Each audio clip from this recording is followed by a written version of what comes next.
Start Network is here. Hold no punches. I'm real revolutionary right now. Black power. Support this man, Black media. He makes sure that our stories are told. Thank you for being the voice of Black America, Roland. Stay black. I love y'all. All momentum we have now, we have to keep this going. The video looks phenomenal. See, this difference between Black Star Network and Black-owned media and something like CNN. You can't be Black-owned media and be scared. It's time to be smart. Bring your eyeballs home. You dig?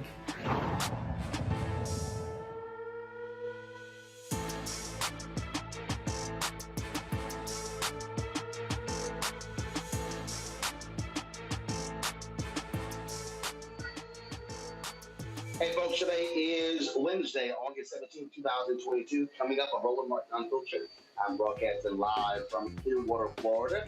I'm here to address the Black Latino Summit. Next on Black Star Network, the former Lieutenant Governor of Virginia, Justin Fairfax, has filed a $35 million lawsuit against a public radio station in New York over the allegations that he raped a woman and that derailed his political career. We will talk with him in his first interview since filing that particular lawsuit. Also, on today's show, we'll also hear from and talk to the sister of Cary Owsley. They want to know, how did Cary die? There's a documentary that they're doing with regards to his death, and you want to know about one of these tragic stories that we've seen far too often. Also on today's show, Facebook, how is profiting from a white supremacist group? We will tell you about that on the show as well. Plus, in Charlottesville, Virginia had its first Black female police chief get caught in a department. Would not, I repeat, follow her directly. The city council has now fired her. We will talk with her right here on the show. Also, in our Tech Talk segment, we'll talk to two brothers who are creating a tech space for those who want to expand the technology field, the first Black residency hacker house. And NFL players, gospel singers, they're in a choir. They're also competing on American Got Talent. We'll talk with one of them. It's time to bring the funk on Roland Martin Unfiltered, the Black Star Network. Let's go. He's got it. Whatever the miss, he's on it. Whatever it is, he's got the scoop, the fact, the find. And when it breaks, he's right on time and it's rolling. Best believe he's knowing. Putting it down from sports to news to politics. With entertainment just for kicks, he's rolling. It's on go, roll, y'all. It's Roland Martin, yeah. Rolling with Roland now. He's funky, he's fresh, he's real, the best, you know he's Roland Martin now.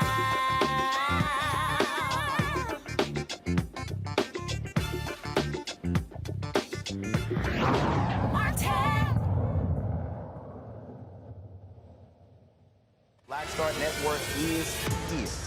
Hold no punches. I'm real revolutionary right now. Black power. Support this man, Black media. He makes sure that our stories are told.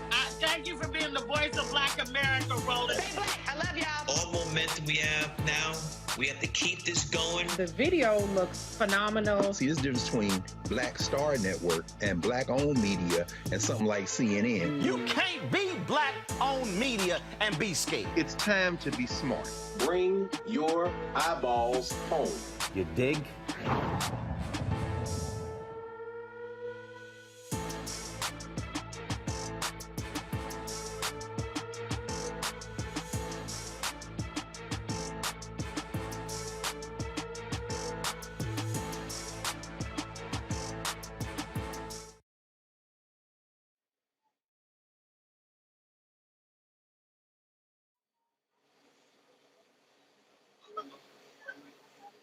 All right, folks, as you see, I am here in Clearwater, Florida. I'm here in Clearwater, Florida, folks, and I'm giving a speech here tomorrow morning, and so that's why I'm not in studio. And so I'm hanging out. I'm hanging out on the balcony here, and so that's where I am. So again, hopefully y'all saw the ocean and the beach here. So certainly glad to be with you right now. Roland Martin Unfiltered on the Black Star Network. Folks, the saga regarding the former Lieutenant Governor Justin Fairfax has been going on for several years. He was in position to lead the state of Virginia, being the person who was going to be at the top of the ticket. Yet he was then accused of sexual assault. Then it became two cases of sexual assault, and then that was what caused his career to be derailed. Although he remained in office, folks, he could not recover from that. And so he has been fighting these charges. The FBI is investigating whether or not someone investigating the allegations behind him. He had been calling for this for quite some time. Now, what he has done further this, he is now filing a $35 million lawsuit against New York Public Radio after they aired an interview calling him a rapist. This is his first interview since filing that lawsuit, and we're now joined by the former Lieutenant Governor of Virginia, Justin Fairfax. First of all, Justin, glad to have you back on the show. Thank you so much, Roland. It's great to be with you, and I think we're going to be live in video in a little bit, but it's so great to be with you. Okay. And of course, we always do full disclosure. Justin is a member of Alpha Phi Alpha, so am I. He's also a member of Beta Nu, Sigma Pi Phi fraternity, the Boulay. I'm in the same chapter, and so it's always important to have full disclosure. So tell us this: why are you now filing this lawsuit? What is the most recent thing that happened?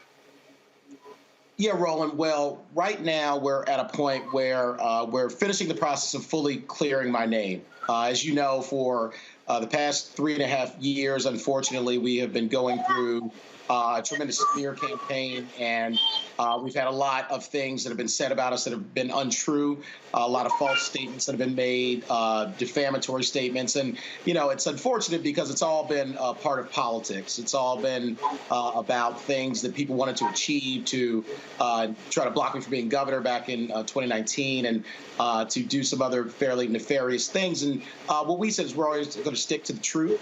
We're always going to focus on the people of Virginia, and that's really what has kept us going forward. And so now what you're seeing is this smear campaign really unravel in so many ways. As you have seen investigations start to happen by the FBI, you're now seeing legal action reports, and so many people rush to judgment on this. And that was something that was really incredibly unfortunate, and we're now seeing the results of that. And I think we need to now take a step back, and people can now see the danger of rushing to judgment, the danger of assuming, the danger of allowing people to make these claims with no evidence and demand immediate punishment results. And now the truth has come out that these things were false from the beginning and they were politically motivated. I think Virginians and Americans really want that reckoning with the truth, and that's what we're focused on. Now, again, the lawsuit specifically is naming New York Public Radio. What happened there? Was there an interview that was done with one of your accusers? Yes, a little over a year ago, there was an interview on New York Public Radio, and again, there were some tremendously defamatory statements that were made, provably false statements, and also there had been some previous court rulings by the Fourth Circuit and by the Eastern District of Virginia where they clearly said that if these things, which were known at the time, were not put forward, these exonerating pieces of evidence were not put forward at the same time that these false allegations were raised again, then you would have actual malice, which is what the standard is for public figures, and then you can proceed with the defamation action. So, this broadcast went on, so totally eviscerated the Fourth Circuit's decision and guidance, and continued to carry out the defamatory smear campaign. And so we want to really make sure that we're not only holding people accountable for what they've done here, but I don't want this to be done to anyone else. No one in America has to be subject to this kind of a smear campaign, to not be given due process, not be clear their name. And again, for 3.5 years, this has gone on, and it's been 3.5 years too long. And I want to make sure that this does not happen to anyone else. Now, again, there were two allegations. One, with regards to something happening at the Democratic National Convention in Boston. That was in 2004. And then the second allegation alleged that you raped a woman at Duke University. Now, the lawyers of both of these women have criticized the reports of an FBI investigation. Stories have been done in The Intercept, have been done in the Washington Post, saying that they have talked to a number of people. They're talking to others. Also, the mayor of Richmond, Virginia, has come out on record stating that he had not been talked to. His name, LeVar Stoney, has been mentioned as a part of this. You have been highly critical of him, former Governor Terry McCullough, and also, most recently, the former Governor of Virginia, Douglas Wilder, did an interview where he castigated those who he said were involved in targeting you and trying to keep you from becoming governor of Virginia. And so what do you say to folks out there who say your name has not been cleared, it has not been definitive, that there's still allegations right now that still hover over your head? Well, Roland, what I would say is that any allegation that someone would make and not want to have investigated for 3.5 years tells you a lot about whether it's true or not. And so the fact that, I've wanted this investigated for day one, and those making the allegations, their attorneys, their PR firms, political actors have avoided investigation for 3.5 years. Really lets you know that these are false, and it was all about a political smear campaign. I'm so grateful to and proud of Governor Douglas Wilder, as you mentioned, a political hero of mine, first African-American ever elected governor in the history of the United States of America. He, Congressman Bobby Scott, an incredible leader, and Senator Mark Warner, they from day one said that these were accusations that needed to be investigated, there needed to be due process, and we needed to get to the truth. And now 3.5 years later, as we're getting to the truth, which is that these were fabricated allegations to begin with. They were politically motivated, and the FBI has been given evidence of that fabrication of the claims, and also evidence of a lengthy smear campaign. It vindicates what Governor Wilder, Congressman Bobby Scott, and Senator Mark Warner said from day one. And it also vindicates what we have said from day one, which is that these things were false. And so we also have heard recently, you mentioned Duke University, Jim Coleman, who is an extraordinary professor at Duke Law School. He debunked Duke Lacrosse 1.0. He just weighed in a great piece by the Raleigh News and Observer, written by Kate Murphy and Steve Weissman, where Jim Coleman said that Duke University did exactly what they did in the Duke Lacrosse case once again in our matter. They rushed to judgment. And that was absolutely wrong. It should never have been done. As you mentioned, Corey Maggette, former Duke basketball player, he also was falsely accused by the same accuser. And again, this should not happen to anyone in America. And part of what we're fighting for is to ensure that no one else has to go through this, that their families don't have to experience this, their communities. And, I'm proud that through, faith and hope in our family and so many other people who have rallied around us, not only did we deal with this, but for 4 years, we stayed in and we fought for the people of Virginia. Because I was there as lieutenant governor, we got health care for 700,000 people. I broke the tie votes as lieutenant governor. And so you stay and you fight for the people. And so this is all, again, you're seeing a smear campaign completely unravel. And for anyone, who would say, well, this is not resolved and the allegations are still out there, you should ask the people who have made them. And also you would ask, for instance, the lawyers who continue to, propagate these and say things in the media, would they want someone to accuse them and not let them resolve their allegations to resolve and clean their name in 3.5 years? Would they want themselves to be treated in that way? Would those who have said these things in the past want people to rush to judgment with no evidence to say these things about them with no due process? Of course they wouldn't. And so we've had to stand with dignity, with the pride that we have, and knowing that we are absolutely innocent, absolutely telling the truth. But also that, again, we don't want this to be done to anyone else. And in politics, as you know, Roland, I've been on your show now for many, many years, ever since I got in politics here in Virginia over a decade ago. I've faced all kind of attacks, from within the party, from figures within the party. But what I've always done is what Doug Wilder taught me to do, was to go to the people. Trust the people, really fight for what you believe in, and never give up. And so that's really what we're doing. And so now the FBI, again, has been given evidence of fabrication of these claims, evidence of a smear campaign.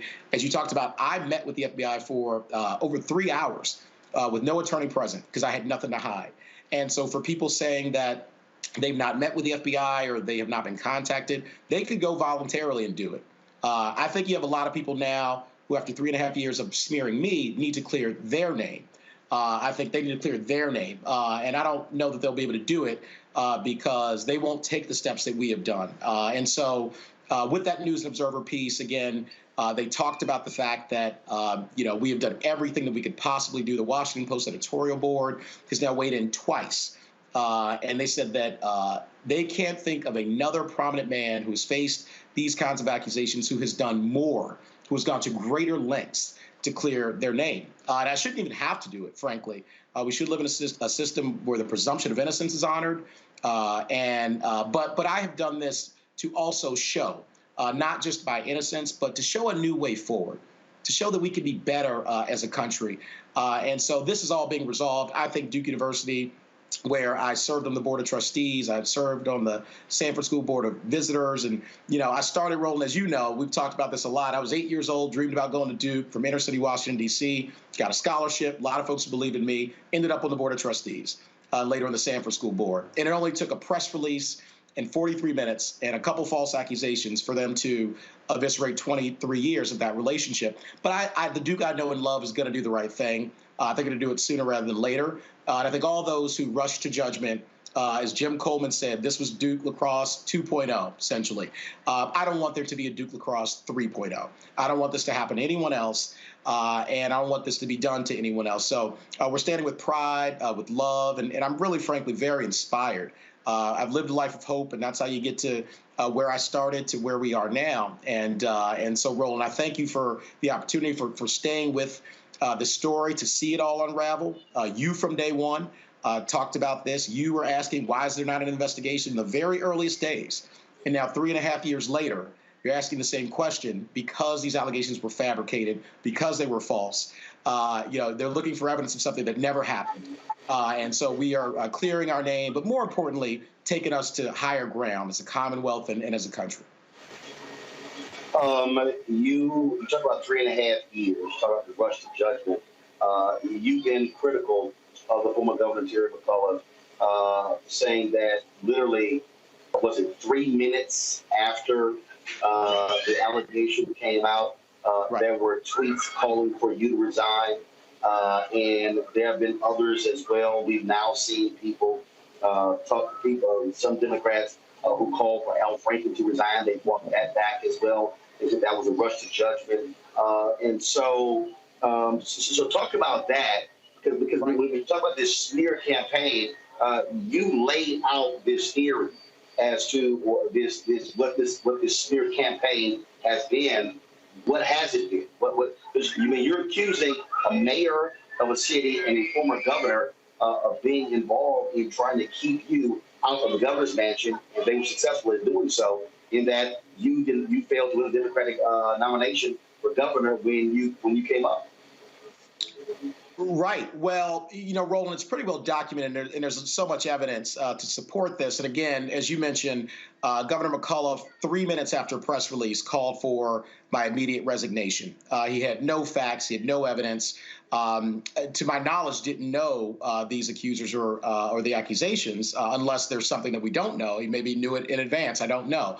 But if he didn't know it in advance, then do you really want to have someone, as Governor Wilder said, in charge of the Commonwealth of Virginia, who in 3 minutes can attempt to destroy someone's entire career with no information and no evidence, no basis?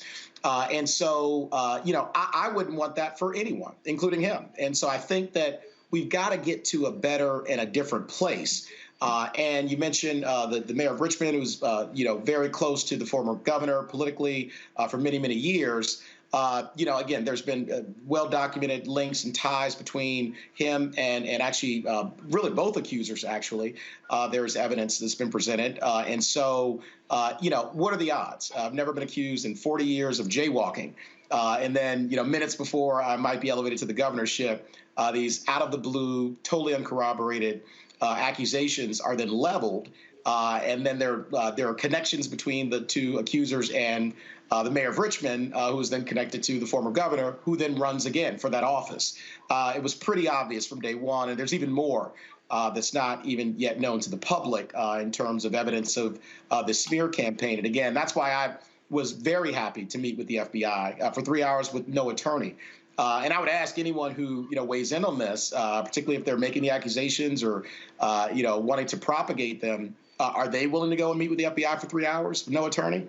I bet you won't get too many takers because I was, telling the truth, and I was also very happy to get this resolved. And so we've done everything, as the Washington Post has said. We've called for the DAs. There's no known investigation, as the News Observer reported just the other day. We have filed civil lawsuits to get everyone under oath. No one's filed them against me, and I'd be happy to be in court to get these things under oath. And of course, now the FBI being involved, and Duke University, you mentioned, where this incredibly serious allegation was made with no evidence, and as it turns out, there's proof that it's false. And proof that the same accuser has also accused Corey Maggette, former Duke basketball star and NBA star, who was also innocent. And so how many people does one person get to falsely accuse before we stand back and say, this is wrong, and it needs to be rectified? And certainly in the Duke lacrosse case, Duke, when they understood that there was no evidence that these were the wrong things to do, to just allow these hoaxes to go on, that these were really not only endangering people's health and well-being and safety and lives, but, their futures and our rule of law, Duke stepped up to the plate.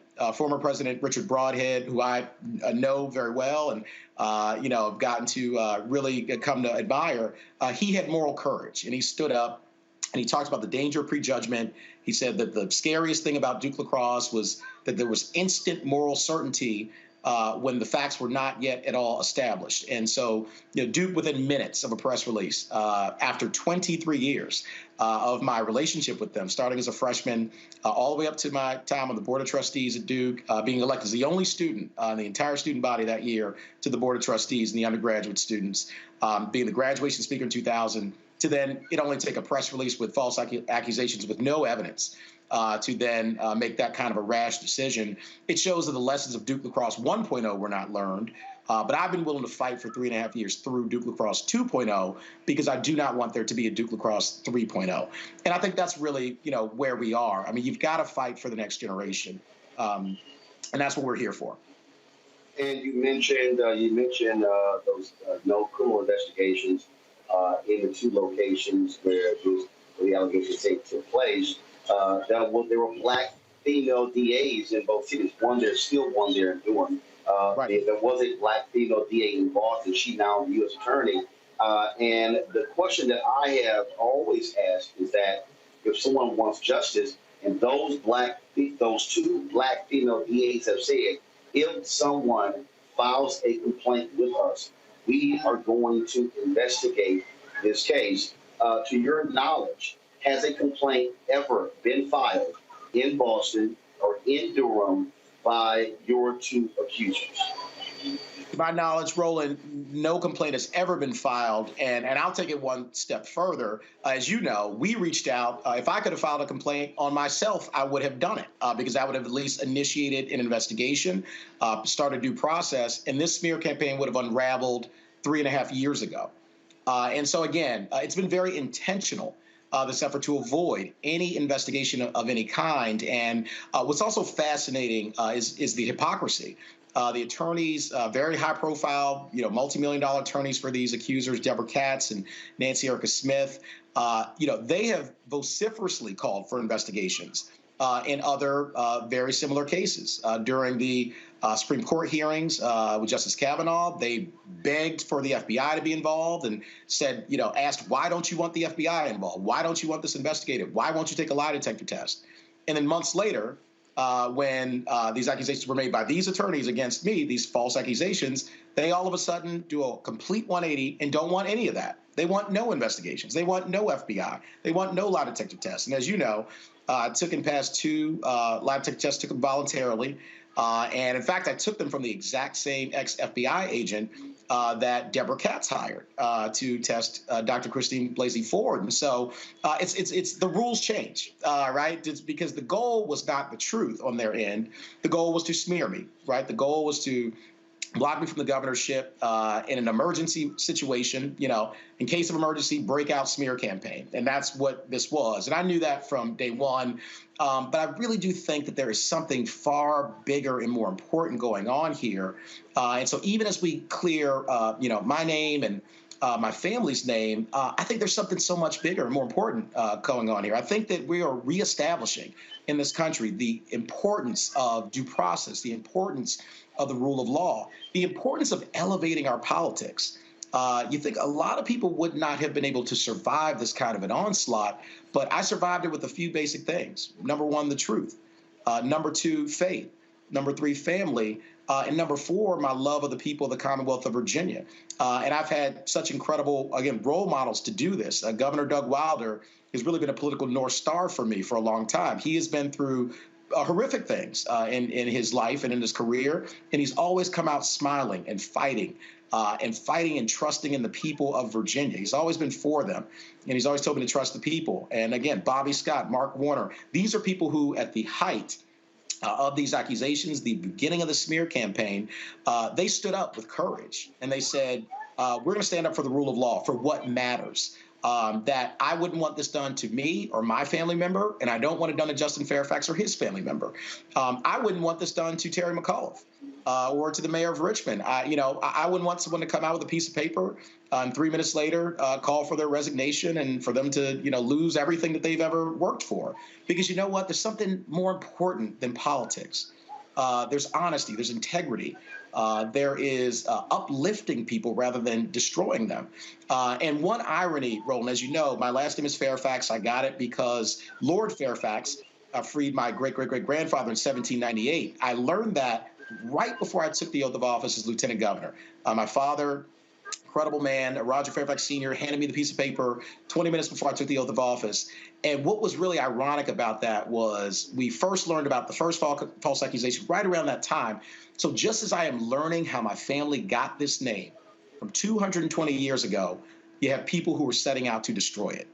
And I knew that there was something bigger, that I was being called to do something way bigger than just exist in politics and to just play political games and raise money and attack people. I think I was actually put there for a reason. And you got to go through things.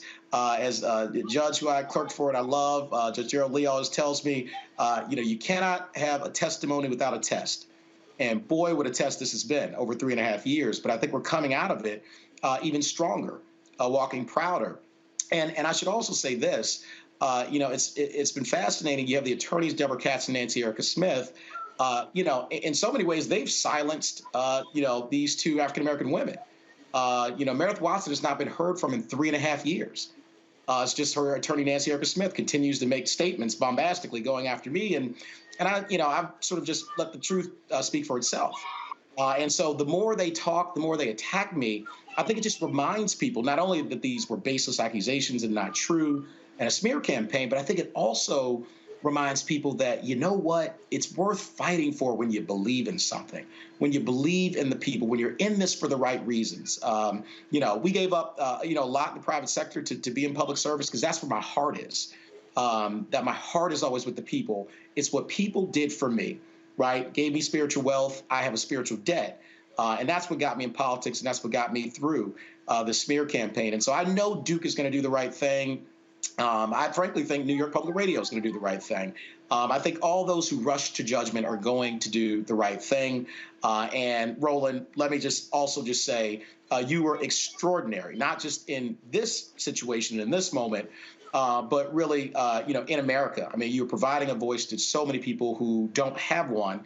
And you always stand up for the truth. You have courage. I remember when this first happened, you had so many media outlets just repeating basically the accusations, throwing my name around with these horrific words, that things I've never done. But you said, let's take a step back and let's look at due process. Why is there no investigation?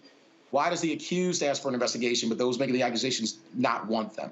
Why are attorneys for these accusers acting as essentially private prosecutors? And that's a fascinating development. I used to be a federal prosecutor, as you know. They want all the consequential powers of being a prosecutor and none of the responsibilities, right? As a prosecutor, you are out to do justice, about fairness. If you get evidence that something did not happen, you get exonerating evidence, you put that forward. If you don't do it, and you don't acknowledge it, it's called a Brady violation. It's one of the worst things you can do as a prosecutor, to continue accusing someone when you have evidence they didn't do it. And so, again, we're seeing this. They like to indict you with a press release, right? Rather than a grand jury, let me dash out an email to the press, get a headline, and that's your indictment, right? No due process. They will convict you with a headline. So Roland, thank you for standing up, and God bless you. This is all unraveling, and I think it's going to take us to higher ground. All right, Justin Fairfax, we certainly appreciate you joining us on Roland Martin Unfiltered, and we'll see what happens next in this case. Thanks so much. God bless you. Thank you all. Thanks a bunch, folks. Of course, we also are reaching out to attorneys for both women who made accusations for Justin Fairfax, inviting them on the show as well to share their thoughts with regards to this case. Gotta go to a break and come back. My panel and I will dissect my interview with former Virginia Team Governor Justin Fairfax. You're watching Roland Martin Unfiltered, the Black Star Network. Folks, if you're on YouTube and Facebook, hit that like button, hit that share button. Let's hit 1,000 likes. Let's not wait for the last 2 hours to do so. And of course, download the Black Star Network app, available on all platforms: Apple phone, Android phone, Apple TV, Android TV, Roku, Amazon Fire TV, Xbox One, Samsung Smart TV. And please join our Bring the Funk fan club. Your dollar allows for us to do what we do. P.O. Box 57196, Washington, D.C. 20037-0196. That's for checks and money orders. Cash App, $RM Unfiltered. PayPal are Martin Unfiltered. Venmo is RM Unfiltered. Zelle is Roland at RolandSMartin.com. Roland at RolandMartinUnfiltered.com. We'll be right back.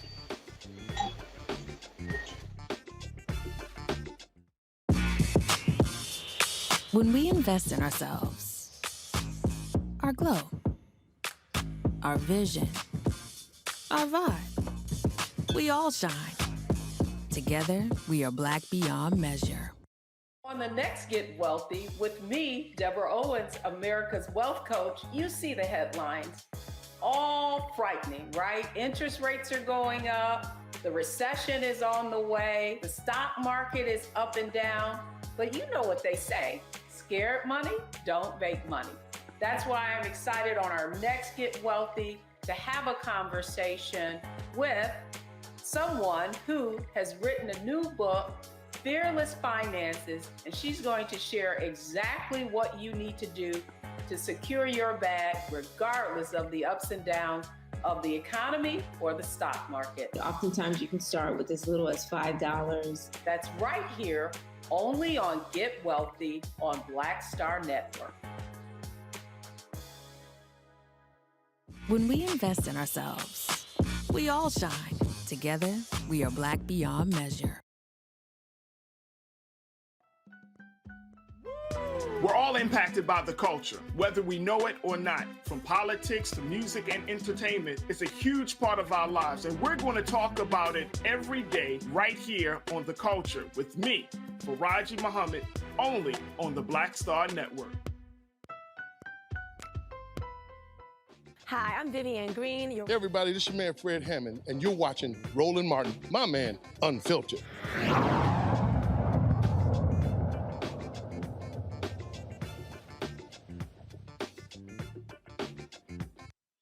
All right, folks, welcome back to Roland Martin Unfiltered.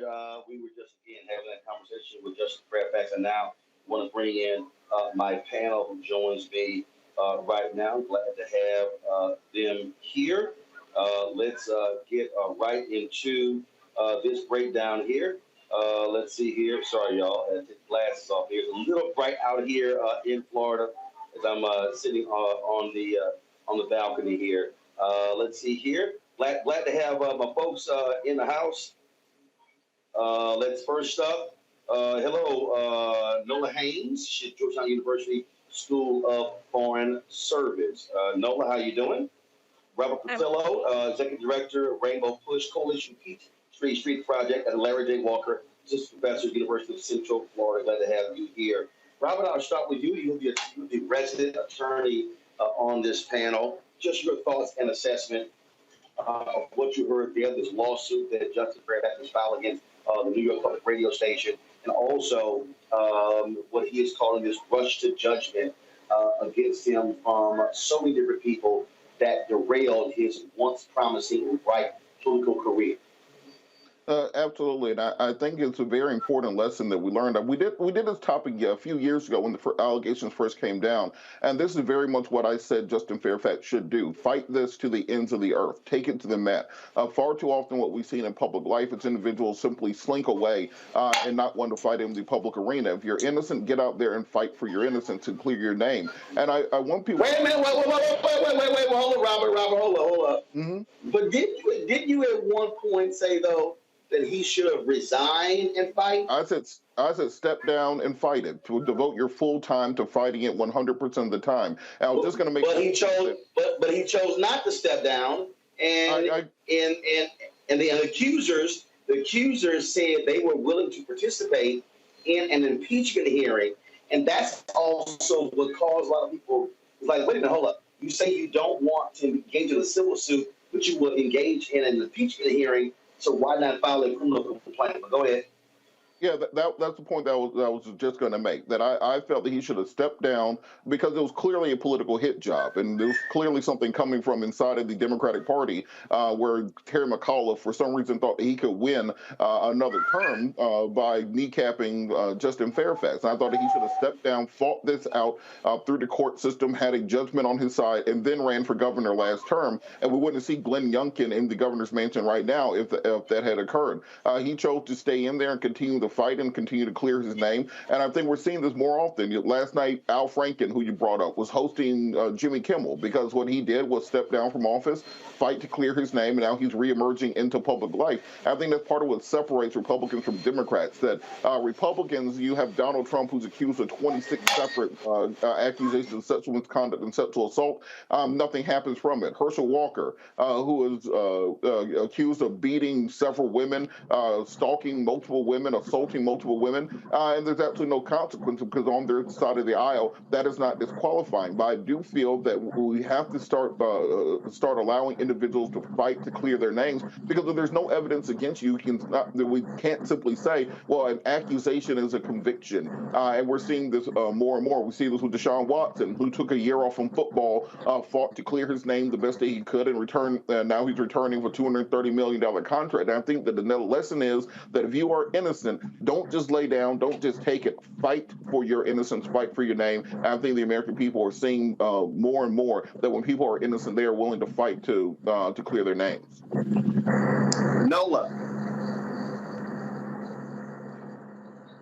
As the only woman on the panel, and thinking about it in the context of Me Too, because I think that you definitely have to bring that into the analysis and the timing of all of this.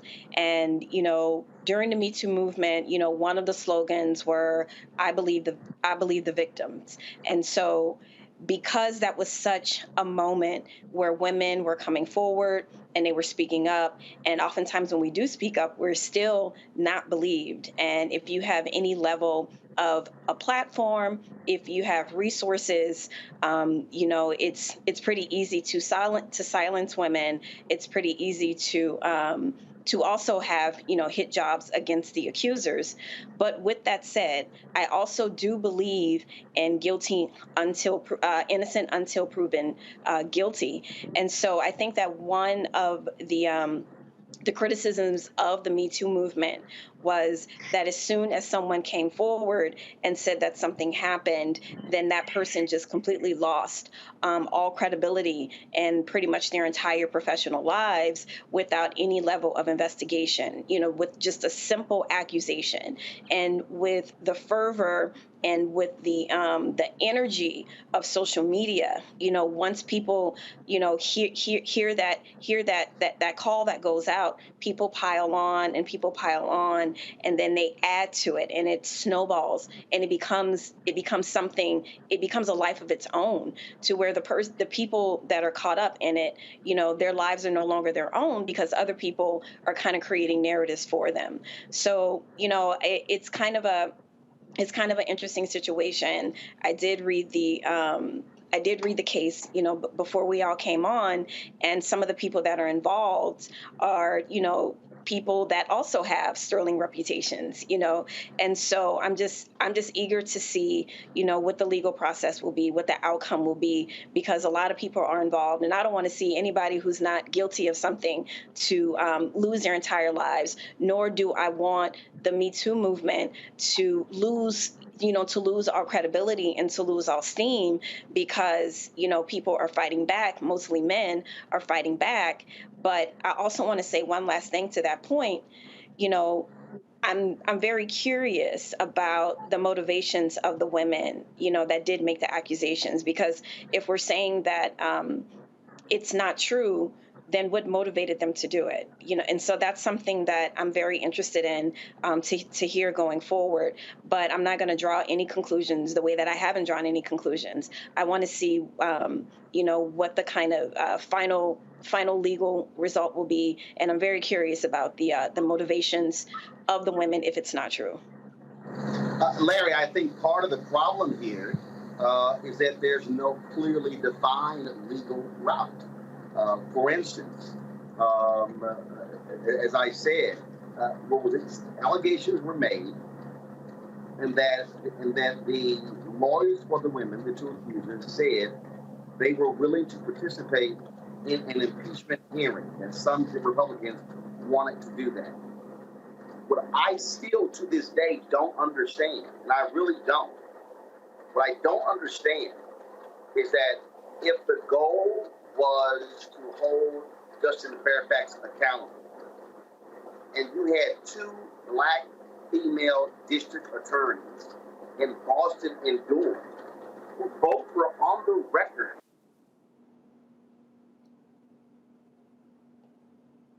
We lost Roland.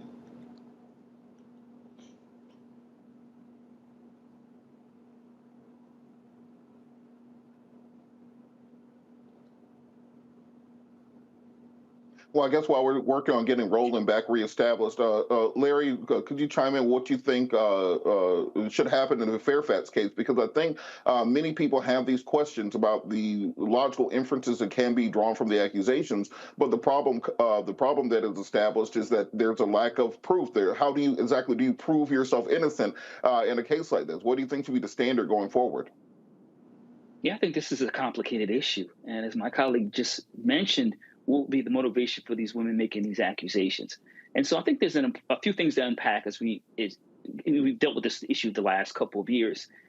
And I think also we have to note that, women historically don't feel like the system works towards the truth when it comes to issues relating to these kind of sexual assault. So I think that's really important to highlight.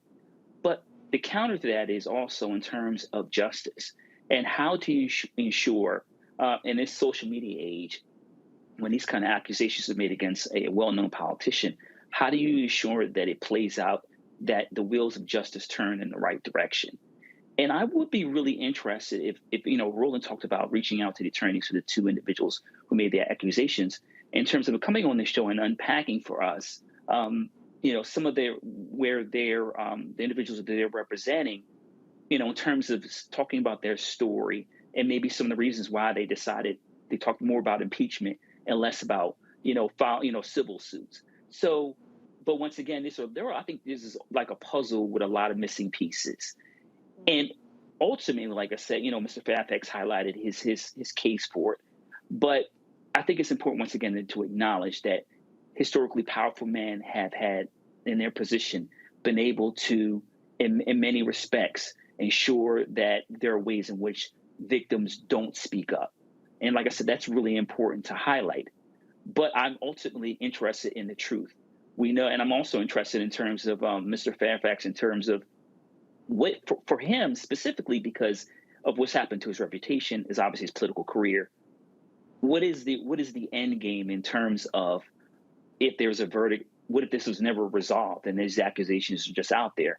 What's the next step in terms of his political or professional career? But like I said, this is a jigsaw puzzle with a lot of missing pieces that none of us have. And that's why I think it's really important to hear those that made the accusations. If not them, there's certainly their attorneys to come out and come on the show or various other platforms and talk about tell their story, so we have something to compare it against. And listening to Mr. Fairfax today.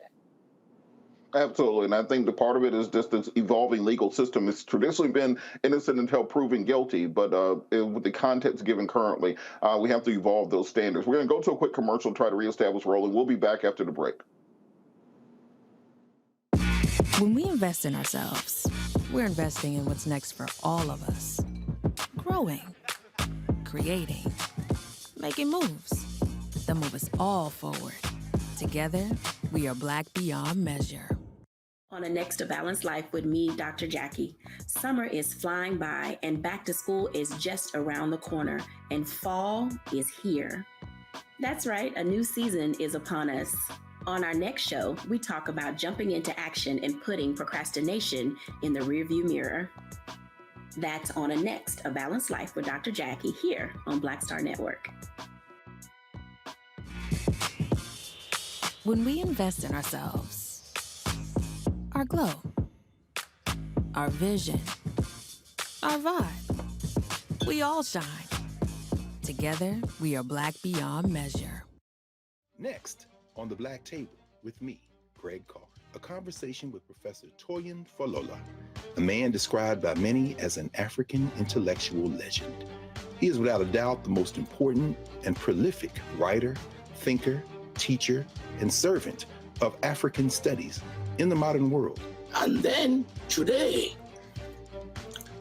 we have George Floyd, the Black Lives Matters, and the re-emergence of radical Black thought. We're honored to welcome him to a very special, can't miss episode of The Black Table, only on the Black Star Network.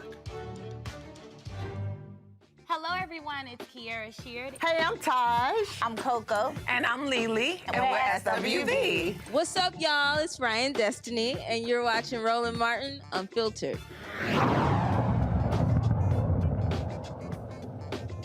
All right, folks, welcome back. Sorry about that. I had a slight technical issue, so I had to switch phones. So here's the thing that, and before I go to our next guest, that I think that has to be said.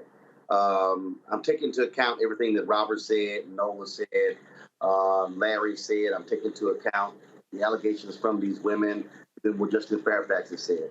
What I am still confused by, and I would love to hear the attorneys for these two women answer this question. If you had two Black female DAs in Boston and Durham, who both were on record as saying if a criminal complaint was filed, they would investigate fully, why did these women and attorneys not file a complaint? Because if you say you participate in an impeachment hearing, which is testimony, which is public, then why not file the complaint? The statute of limitations didn't apply here. And that's the one thing that I still don't understand why that didn't happen. I'm still confused by that. And absolutely, I get the concept of believe the women. But also, you have to have a situation where there is due process, because you don't want someone making an allegation that simply isn't true. I bring up the case that were the days before the Super Bowl, there was a woman who accused Snoop Dogg of raping her. That story, that fell apart literally in days. Same thing with Chris Brown. And there were attorneys who actually came out publicly and made statements. And so the problem here, because Nolan, when you asked about where do you go next, the reality is there is no legal roadmap. There's no civil suit that's been filed. There's no criminal complaint been filed.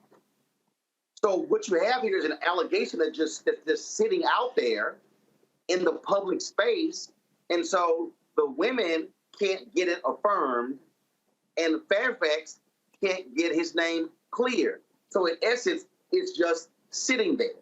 And if I'm Justin Fairfax, I'm doing exactly what he's doing. If I can clear my name. If I'm those women and their attorneys, then I'm holding my position, but that's sort of where we are. You literally have no legal pathway moving forward because and as Fairfax said, if I could have filed a criminal complaint against myself, I would have, but he can't. And so this case right now is just sort of sitting here, and if you're him, that's always around over your head, and it's probably it clearly cost him the Democratic nomination, cost him the governor's mansion, it probably cost him financially as well. And so that's what. But and so again, we're going to reach out to the attorneys of both. I would love for them to answer that question. Why was no complaint ever filed when you had Black women who were the DAs who said they would investigate? I still am. That's the one thing that still is mind-boggling to me, why that hasn't been done. And I'm not quite sure why. Folks, let's go to our next story, and that is with how Facebook is profiting from white supremacist group. Now, anybody who understands technology, we know that when you look on social media, how the hard right and how white supremacists, how they have been highly involved in using Facebook to spread their nonsense, to spread their message. Well, last week, the folks at Tech Transparency Project found ads monetizing search results from over 80 white supremacist groups. The organization discovered that Facebook searches for some groups with Ku Klux Klan in their name generated ads for Black churches, highlighting minority institutions to a user searching for white supremacist content. In 2019, Facebook announced that it would ban white nationalist and white separatist content, adding to its existing ban on white supremacist content. Katie Paul, the director and spokesperson for the Tech Transparency Project, who joined us from D.C. So, Katie, glad to have you here. So, essentially, y'all are saying that Facebook is profiting from white supremacy, from racism. Yes, absolutely. Facebook's not just profiting from racism, but it's also creating potential dangerous situations for minority groups that unknowingly are having their ads surfaced in searches for groups like the KKK. So how does that work? So if you type in KKK in Facebook, what's coming up?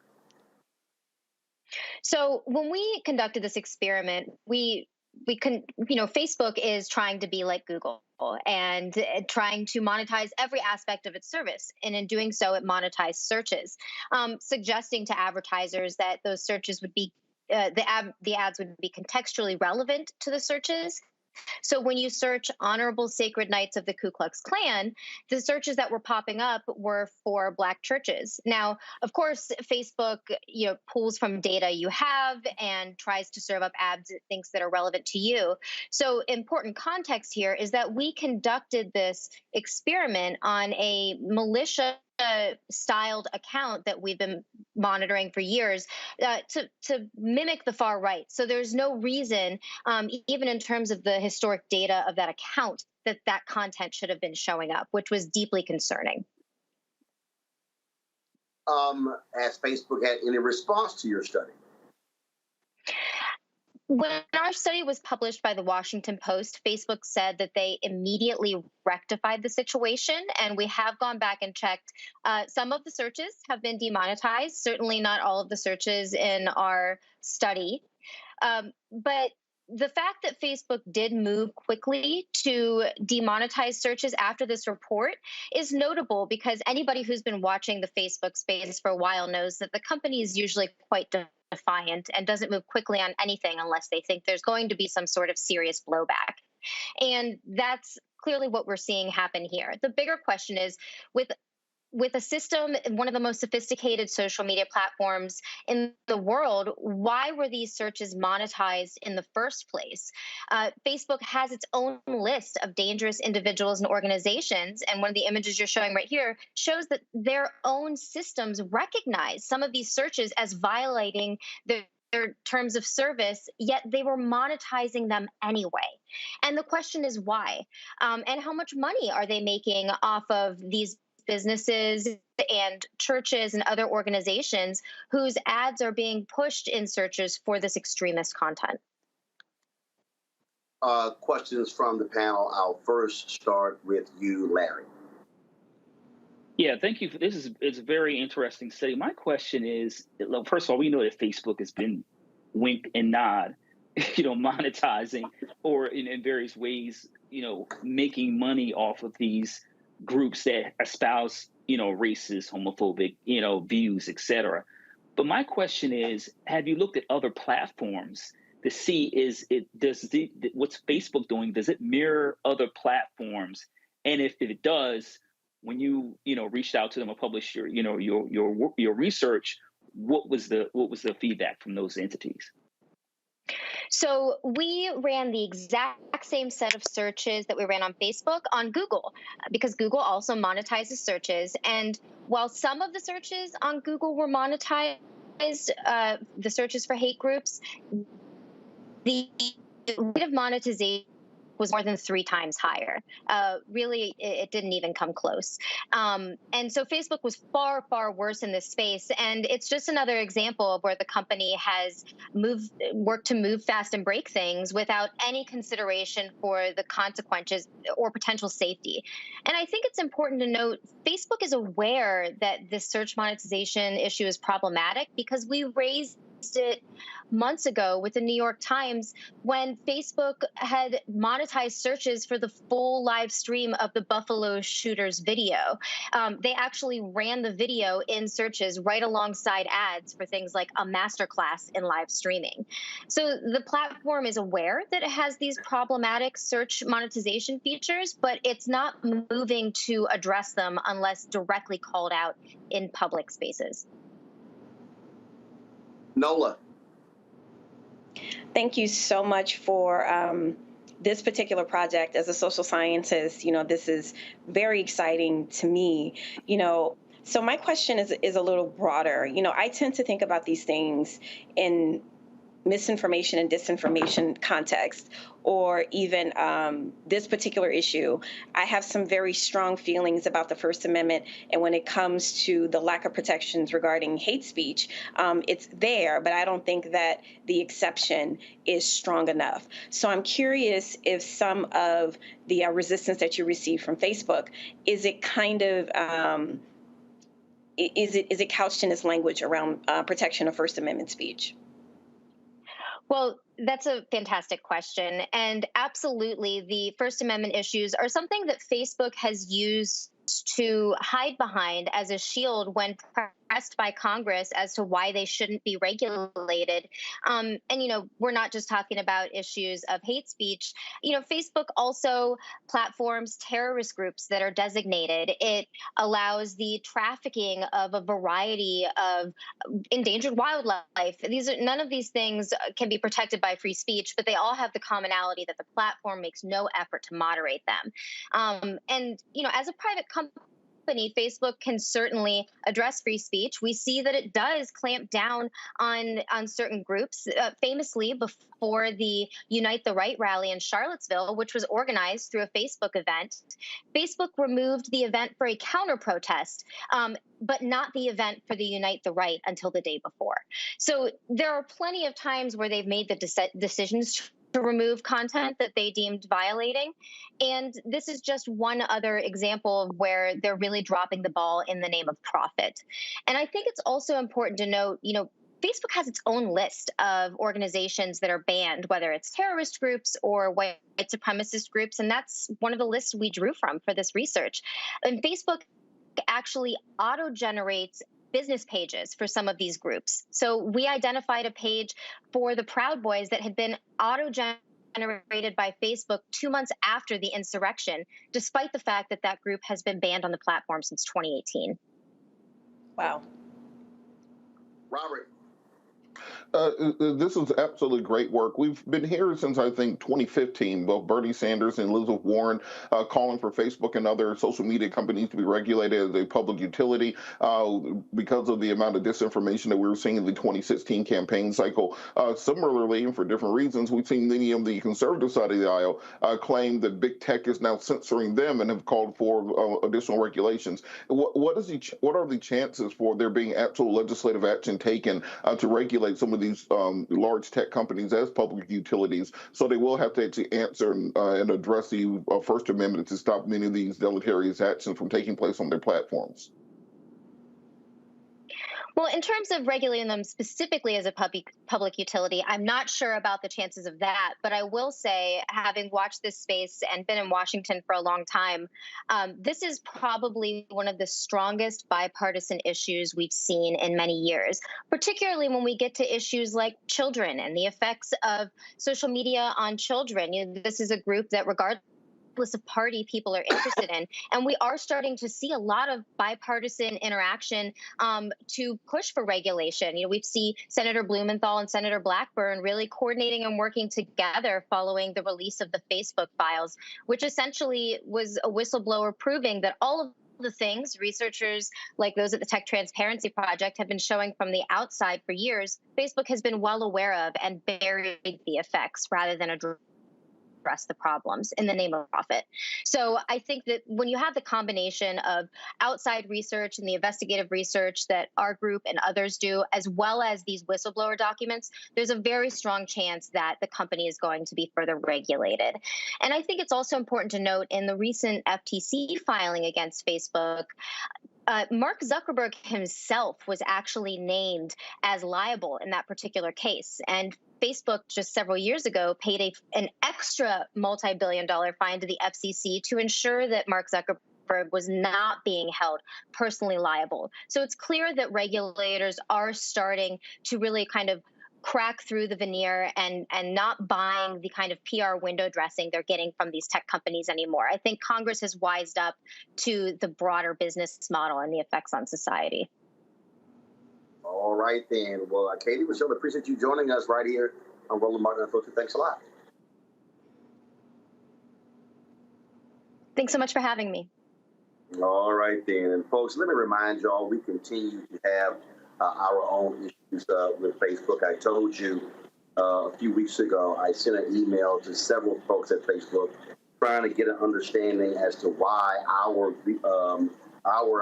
page has been throttled. What I mean by that is many of you who follow this show on Facebook, you won't no longer get your live notification when we go live. We used to have literally, if we ended the show, we might have anywhere from 60 to 70 or 80 or 100,000 views on Facebook. We would have a number of folks, and I'm talking about, I'm looking right now, looking at the numbers. I mean, I'm talking about the numbers are, they rarely ever exceed 250 views. So what has happened is, so what Facebook is doing is, I mean, and again, I've had two different people at Facebook email me to say, hey, we know there's a problem, something about numbers, but there's a glitch in our system. And I'm sitting there going, y'all keep telling me there's a glitch. Why in the hell the glitch ain't fixed? And so what the strategy is, so literally I got 1.3 million people who follow me on my Facebook page.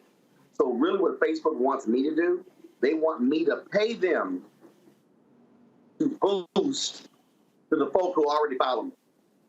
The people who already said, click my live notification, and that's for real. And they can't say, well, maybe it's just, sort of the content.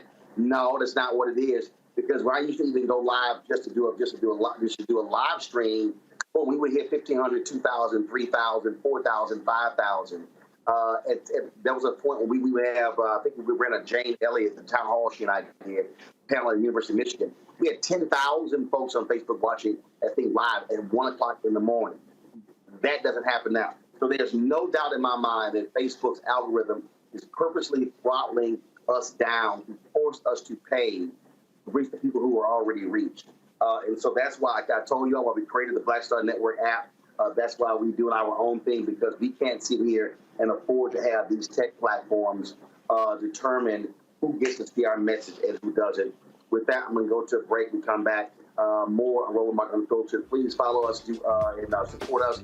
Again, download the Black Star Network app. All platforms: Apple phone, Android phone, Apple TV, Android TV, Roku, Amazon Fire TV, Xbox One, Samsung Smart TV. And also join our Bring the Funk fan club. Your dollars makes it possible for us to be able to cover stores all across the country. You can send a check on money order to PO Box 57196, Washington, D.C. 20037-0196. Cash App is $RM Unfiltered. PayPal is Martin Unfiltered. Venmo is RM Unfiltered. Zelle is Roland at RolandSMartin.com. Roland at RolandMartinUnfiltered.com. We'll be right back.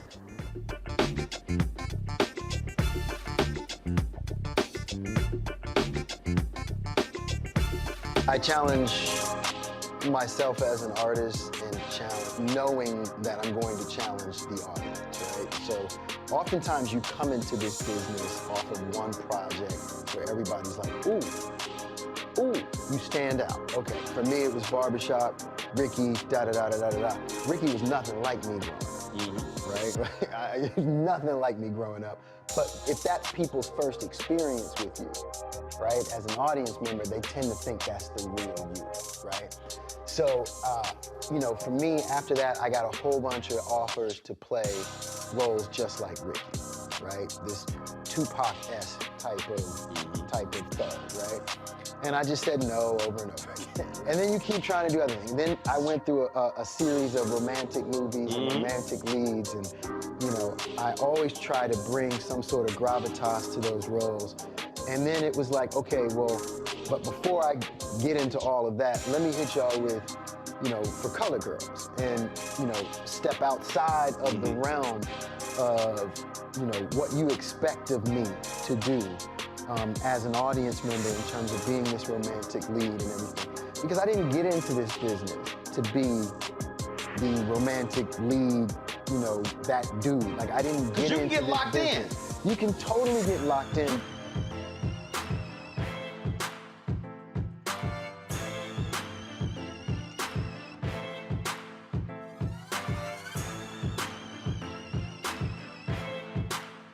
When we invest in ourselves, we all shine. Together, we are black beyond measure.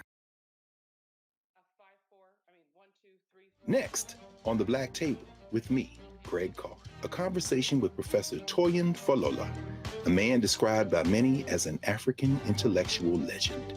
He is without a doubt the most important and prolific writer, thinker, teacher, and servant of African studies in the modern world. And then today, we have George Floyd, the Black Lives Matters, and the re-emergence of radical black thought. We're honored to welcome him to a very special, can't miss episode of The Black Table, only on the Black Star Network. When we invest in ourselves, we're investing in what's next for all of us. Growing, creating, making moves that move us all forward. Together, we are black beyond measure. Hey, I'm Arnez J. Black TV does matter, dang it. Hey, what's up, y'all? It's your boy Jacob Lattimore, and you're now watching Roland Martin right now. Stay woke.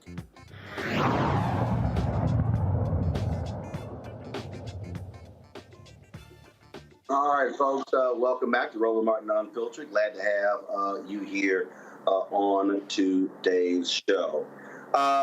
When we look at news of the day, you know, we cover a lot of these stories, and we spend a lot of time focusing on, again, you know, how we are impacted, and the stories dealing with police cases and how folks have loss of life, and it is always shocking to us in terms of when we see these cases.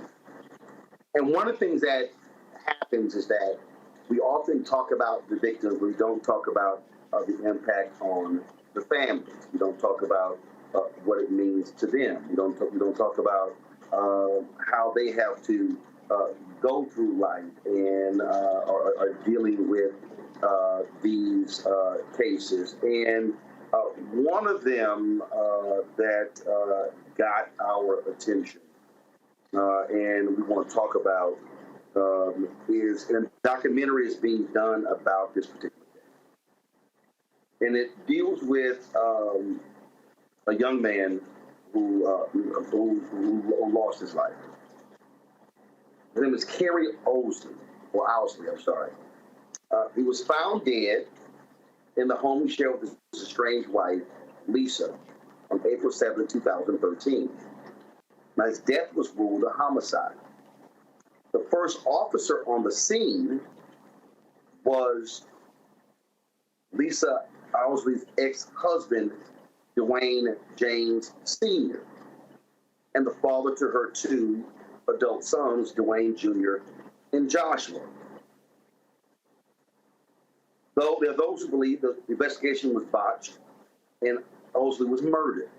Joining us right now is his sister, Cheryl Jackson, and Andrea Morehead Allen, Clover Lane media executive producer from Bradenton, Florida. Glad to have both of you here. Thank you. First question. So, how long was Cary and Lisa married? They were only married for less than 3 years. From the moment, to be clear, Cary Owsley is the only person of color in this story. He was married to a white woman briefly for about 2.5 years. Her adult sons hated him from the jump. They were on social media talking about how much they hated him, threatening to kill him, calling him the N-word. They, from the very beginning, started to harass him.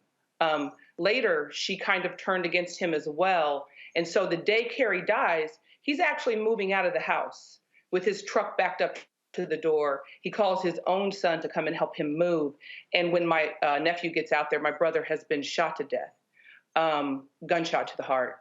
And the cop dad is the first guy on the scene. He's off duty.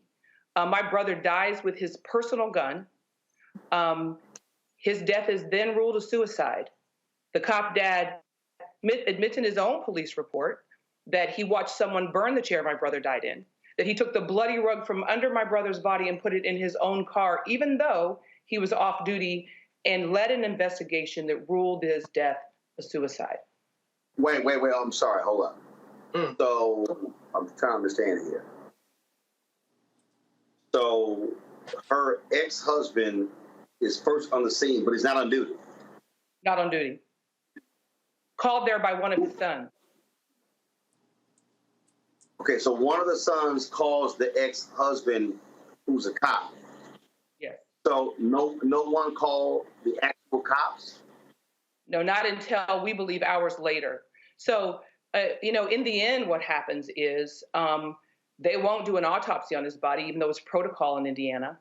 But later we earned the right, because Harvard Justice gets involved, Ron Sullivan from Harvard Justice, you may know him, Trent McCain out of Gary, Indiana, they get involved, and we exhume my brother's body a year later. And there is a forensic expert who was called as a witness on the George Floyd case who says, flat out, I do not believe Cary Owsley killed himself. Cary Owsley would have been standing on his head to have shot himself. And again, why are there 2 bullet holes behind Cary? So this has been a 9-year fight. And as Andrea and I have been on the phone discussing, your show is the first show that we've been on where we are going to be talking about what happened yesterday. And that is the appellate court in Indiana threw this case out again. And they are not allowing my brother's only heir to continue a federal civil rights lawsuit that we have been in the process of creating for more than a decade. So an autopsy wasn't done on him? No, not at the time of both my mother and I. So who ruled it a homicide? I'm sorry. Who ruled it a suicide? The coroner on the scene, and then when we interviewed him later, when a news team caught up with him, he said, hey, I could tell by looking it was a suicide. So I say, hey, you can't determine, we wouldn't even need autopsies, right? If you can determine by looking at someone that this is a suicide. So there was no. Well, first, so as somebody who's covered many stories, if he killed himself, that means there'll be gunpowder on his hands. That's why you do an autopsy. You check the trajectory of the bullet. That's why you do an autopsy. You check blood splatter to determine all of that. So this coroner on the scene looks at it and goes, "Oh, suicide. We're done. That's it." That's it. That's it. Now, and so, being a journalist, so the ex-husband shows up. Okay, the ex-husband shows up. Are there any records as to was a 911 call ever placed, and how much later was it placed, and like what's the timeline of when the police showed up? Not the ex-cop not the ex-husband cop who's off duty. Yeah, that's what we don't know for sure, but we do know that when she calls 911, his wife, she's not concerned at all with saving him. To be clear, my brother is gasping for air. She calls, she thinks he's dead, and then you can hear him gasping for air for almost 5 minutes. Neither she or the 911 operator ever say how they might help him. She says every now and then, "Hey, he's gasping again." The 911 operator says nothing, to which I believe that tape has been altered. So she talks about getting the dogs out of the blood. She talks about a window screen out, some windows down. She talks about everything except saving him. And so she finally calls 911. She thinks he's dead. She tells the 911 operator he's dead. And then he gasps so audibly that the 911 operator can hear him.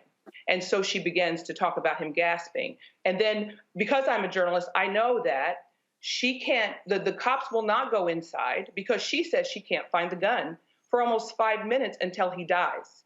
So until that gun is secured, police won't go in. But I say, how far can a gun go when you supposedly shot yourself with it? It has to be right. If you shot yourself, the gun likely falls right next to wherever you are. This is so. So Andrea, y'all have been working on this, and so you've been following this, and literally, there's no one is curious, and no court system is saying, "Hey, this don't sound right." You know what, Roland, your first reaction was my reaction, and you're right. It don't sound right. It ain't right. The facts and the evidence and what we've been told, they don't match. And, as journalists, we're in this business to hold people accountable. We're in the business to speak truth to power. We're in the business to make sure that we're fair and accurate in our reporting. And when this case first came to me via Cheryl and another journalist, I sat there going, how could this happen in America? But yet we do know that justice sometimes is denied for people who look like us. And I told Cheryl that I would join her in this fight.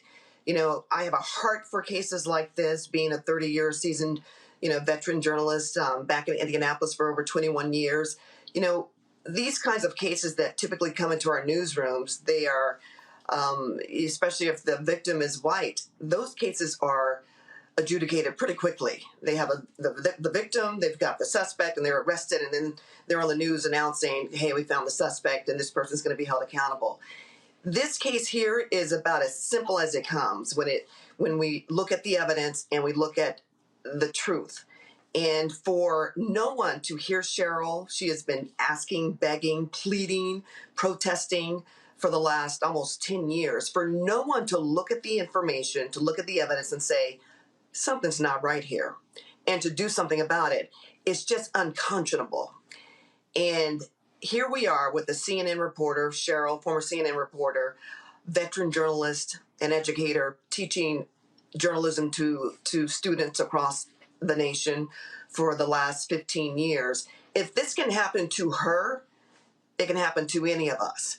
And so we have been pleading to somehow get this case in front of Attorney General Merrick Garland. And I can tell you last week, a couple of weeks ago, when we found out that they decided to go ahead and file charges against those officers in the Breonna Taylor case, Cheryl and I said, yes, maybe now we can possibly get this case in front of them as well. And for them to look at this case and to have an independent investigation. Everything that should have taken place as it relates to this investigation didn't happen. That's a problem. Yeah. And you know, Roland, the details are egregious. They're not superficial. You know, I started collecting information like a journalist from the beginning. It's not hard to look at and say there's something wrong. To be clear, my brother, again, dies with this cop's personal gun. How is that gun on my brother's property? He admits that. He admits in his own police report, he touches the body. He touches the gun. He takes the bloody rug home. He watches someone, he puts in quotation marks, burn the chair my brother dies in, and helps lead an investigation that rules this a suicide. And then we exhume the body after a fight. We hire Dr. Warner Spitz, who is world-renowned forensic expert. And when we exhume his body, we find out he is 1 year later in standing water, which means the vault was not closed and his body was not preserved correctly. And so, you know, you can exhume a body 20 years later and it's preserved. And so that's what we thought we were getting. Nobody works this hard to cover up a suicide. So when we find out that not only is his body in standing water, they have literally scraped over the wound after death. Both the court ordered pathologist and the one we hired said they have scraped over the wound after death so that you cannot determine how close the gun was when he killed himself. So again, I say nobody works this hard to cover up a suicide. It's a classic case of cover up. And go back to, and I know my panel has questions, so Robert, Nolan, Larry, I'm coming to y'all after this answer here. So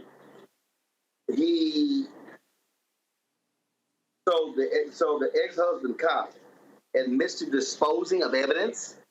Yes. In his own police report, he admits that he took the bloody... Wait a minute. Why is he doing... Wait. Why is he doing a police report? That's what we want to know. He wasn't on duty. That's right. What we want to know. You're right. So what did he admit in the police report of disposing? He admits that he took the bloody rug from under my brother's body and put it in his own car. He admits, and he has in quotation marks, he watched someone burn the chair my brother died in the backyard, like this is the 1960s South. He admits to touching every piece of evidence in the crime scene. And to be clear, when I find out about this, I'm on a Match.com date in Chicago. I was living in Chicago at the time, and the guy happens to be a Chicago detective. He ends up being the key to me understanding the evidence. He and I are at a coffee shop. We're talking. He goes to the restroom. When I turn my phone over, everyone in my life has called me to tell me my brother is dead. This cop starts telling me, he said, if I did what this cop did on the crime scene, I would be in the Cook County Jail in my uniform. He said he touched every piece of evidence in the crime scene. And when I asked him why he thought he did that, he said, to make sure that you understand this crime scene is contaminated and you'll never find the truth. Documented. Questions, Robert, I'll start with you. This is an absolutely harrowing tale, and I hope we find justice in this case. Has there been any effort by the family to hire their own private forensic investigator to compile a report on this case? And what, beyond the local authorities, have you talked to the state-level authorities to investigate, or even to the Federal Bureau of Investigations? Yes, so I mentioned earlier Dr. Bill Smock, who was called as an expert on the George Floyd case, is out of Louisville. He's called a police surgeon. He happens to be teaching a gunshot wound and trajectory workshop in Indiana to Indiana State Police. That's how much the system trusts him. He's also been an FBI consultant. He looks at our case. So one of the police officers in the workshop says, have you heard about the Cary Owsley case? And he said, no, but if they'll send me the autopsy video, I'll take a look at it. And he says, he goes on the news. I mean, never paid by us. He's not hired by us. And he says, I believe this crime scene is staged because my brother's chair was turned over. And he said, in life, no gun blows you back like in the movies, especially not a Cal Walter PPK, which is a very small gun. So then the authorities, after badgering them, they say they'll turn it over to the FBI. And the state level FBI agent told me that the sheriff handed him a box and said, This is all that was left when I got here. The gun is lost. The bullet has been lost. The clothes were destroyed. My brother's body was in standing water. The only thing they didn't destroy is the trajectory of the bullet. And that makes Dr. Smock believe that Cary did not kill himself. So the FBI at the federal level rejects to move forward because they said they have no evidence. But the trick bag is that the Owsley family didn't destroy the evidence. The police did. So the evidence, they don't have it. So what is our remedy now? Because they destroyed the evidence. This is how a Black man gets murdered in America and people get away with it. It's all this. And if Andrea and I, as journalists, are breaking down the evidence, we're not, the average person is not equipped to do this. And we're breaking down this evidence. And Roland, I know you know my former student, Jasmine Miner, who works in news. She heard about this case when I was teaching her. And she also has been, looking through the evidence. And so we've been trying to figure out how to get someone on board. Even though we have a team of attorneys, Lovey and Lovey, I don't know if you've heard of them, out of Chicago. They are the ones who have gotten awards for people who have been the John Burge police officer who tortured people into, Black men specifically, into confessions in the 80s. They have been our attorneys working on contingency without pay for 5 or 6 years. And so attorneys don't do that if they don't believe there's something there. And Andrea and I got connected by Jasmine, and Andrea just said, I want to tell this story. And that's how we end up here. And let me tell you, a big part of the story, not to bury the lead here, is that, Cheryl went through all of the procedures to try to have this case independently investigated. And in the state of Indiana at the time, the governor was our former vice president, Mike Pence. And just keeping it real here, Cheryl, he could have called for an independent investigation, and he did not. So we have a lot of questions. We want to know why not. If it is as clean as they say it is, then let us have an independent investigation. If these people are as innocent as we've been told they are, then let us open an independent investigation, because we don't trust what they have done during this process. It's all been the worst of the worst in terms of procedure. Everything that should have been done was not done, and it was not done properly. The behavior from all of the participants in this case, unethical, unconscionable, against humanity. And that's what we're fighting for. This case must be held. These people must be held accountable for this heinous crime. And we believe that they are all sitting there in Columbus, Indiana, because they are aware that we are now moving forward with trying to get more people to hear about this case so that we can hopefully get an independent investigation by the Attorney General's office. And so we believe that they're scared. We believe that they're one or two of these people who are, some of the characters, if you will, in this brazen crime, that they want to tell the truth but have been afraid to tell the truth. They know what happened, and we're going to work as diligently as we can, as long as we have to find justice for Cary. And to be clear, the Mike Pence connection is not a superficial one. Mike is from my hometown. Mike and I are about the same age. I wrote a diversity column in the only newspaper in that town for 10 years. Mike knows exactly who I am. I was the diversity trainer for the police department, the mayor's office, the first diversity trainer ever in the school system in Columbus, Indiana. I'm not unknown to him. I went to see him 5 times. Mike Pence would not see me. Mike knows exactly who I am.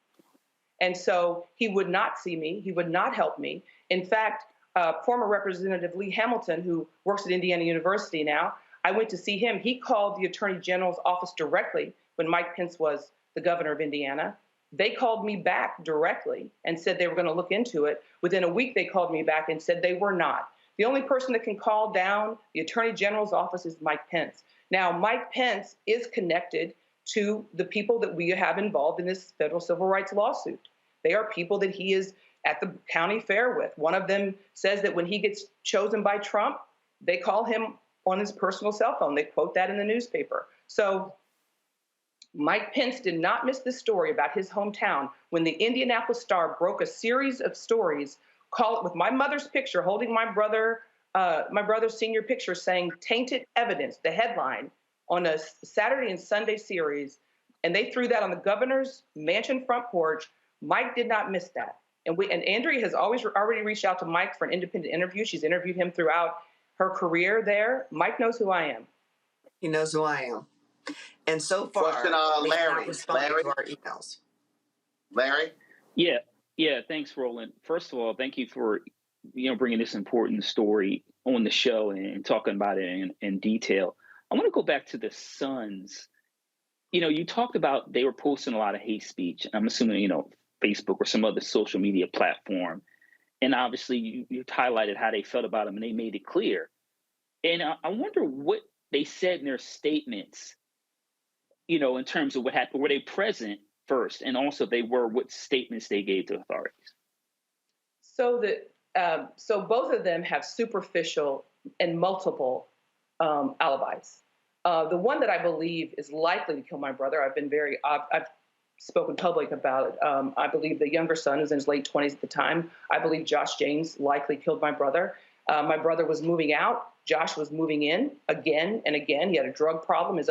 My brother, there are numerous calls to police where my brother is fighting with them, physically fighting with them. My brother had enough of it after a couple of years. He was moving out.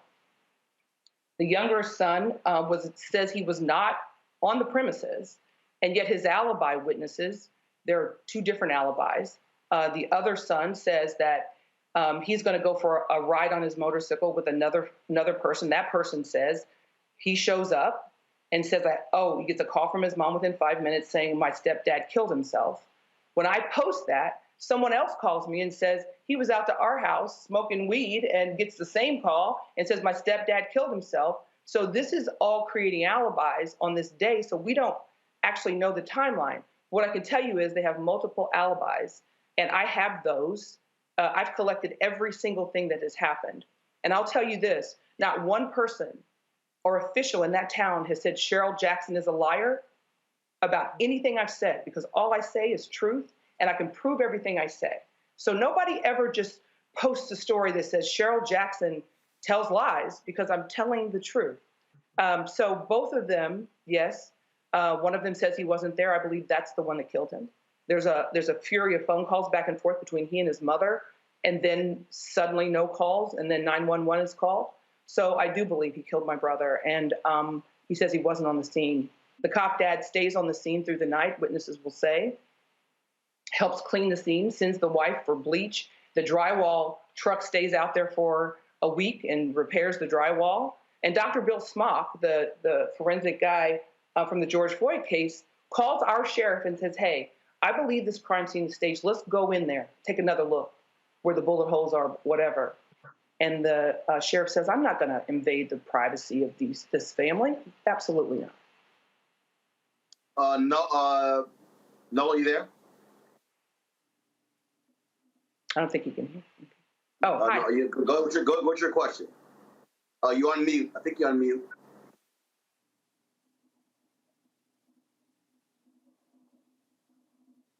Yeah, you're on mute.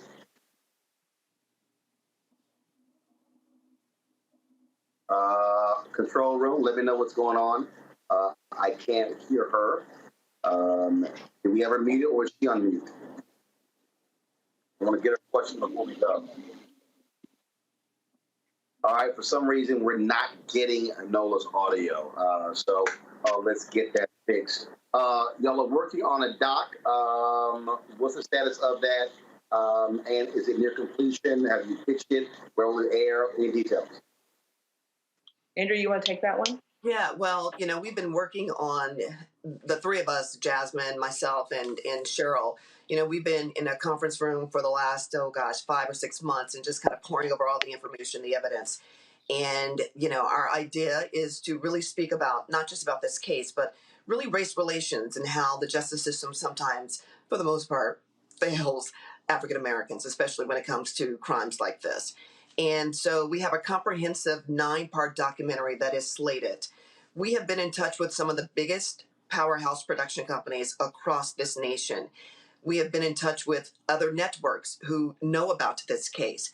But yet, no one so far has said definitively yes, we want to cover this case. We want to be part of this documentary. We want to find justice for Cary and justice for Cary Owsley's family. And so this is where we are. We're trying to appeal to the masses. We're trying to appeal to the nation for them to hear the facts of this case and to help us push it forward. So we're still in the infancy stages, but we are prayerful that thankfully with your help, Roland, and everyone who is watching, that they will look at this and say, you know what, we as a people need to do something about this. This has to stop, because if we don't hold people accountable, it will happen again. And I'm sure that we are not the only story where there are people out there who are looking for justice, people who look like us, who have not been able to have their stories be told, whose voices haven't mattered. And we want to be the conduit to let them know that, hey, if we can do it, you can do it. We have to press people to do the right thing and to not back down. So as it relates to the documentary, we are just waiting for that phone call to come through. But in the meantime, we are still going to talk about this case. We are going to be on social media. We are bringing people to join us and to be in protest with us back in Columbus, Indiana. And we're also going to hopefully have people begin to sign a sheet to say, you know what, Merrick Garland, please open this case back up and have an independent investigation. So the ball is rolling, and we want everybody to join us and to help push us forward so that we can find justice for this family. All right, Cheryl and Andrea. Can I just say one other thing? Ron Sullivan from the Harvard Justice Institute, he's formerly the Justice Institute, said to me, this may not be the most egregious civil rights case in America, but it may be the one where we have the most evidence. Mm-hmm. We have investigative files that prove what we're saying. And in America, if you can have 100 pages of evidence, and Andrea and I've been on TV all over this nation, and we still do not have justice 9 years later. Today, I want to say that today, the appellate court in Illinois threw this case out without even hearing my attorneys who've been preparing for it for years. So I heard nothing, no evidence, and just made a blanket decision to say no. Got it. Cheryl and Andrea, we appreciate you coming on the show. Certainly let us know what happens with this moving forward. Thanks a lot. Thank you so much for your time. Thank you so much. Thank you. All right, folks, going to a break. When we come back, more on Roland Martin Unfiltered. We'll talk with the fire and police chief of Charlottesville, Virginia. Why are cops in the department not want to work for her?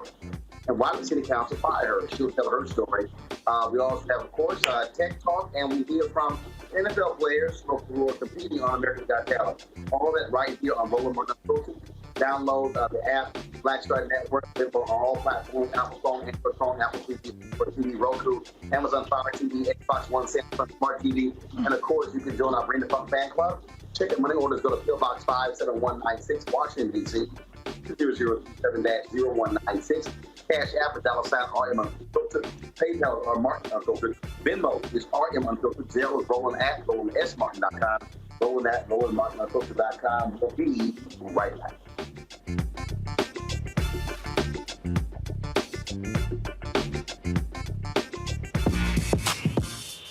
When we invest in ourselves, our glow, our vision, our vibe, we all shine. Together, we are Black beyond measure. On the Next to Balance Life with me, Dr. Jackie. Summer is flying by and back to school is just around the corner and fall is here. That's right, a new season is upon us. On our next show, we talk about jumping into action and putting procrastination in the rearview mirror. That's on a Next, A Balanced Life with Dr. Jackie here on Black Star Network.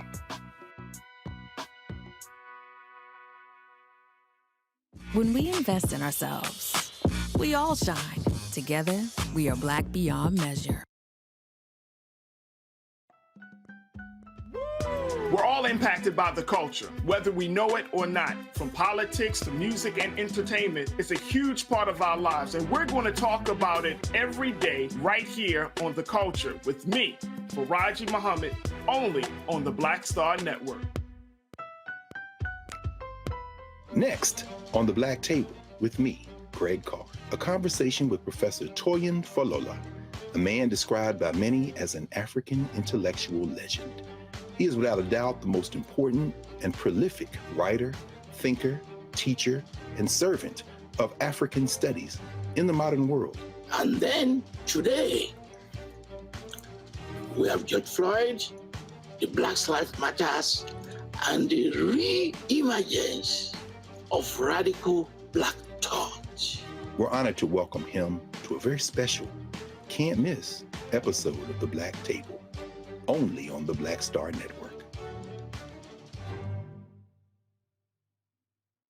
Hey, I'm Deion Cole from Blackish. Hey everybody, this is your man Fred Hammond, and you're watching Roland Martin, my man, Unfiltered.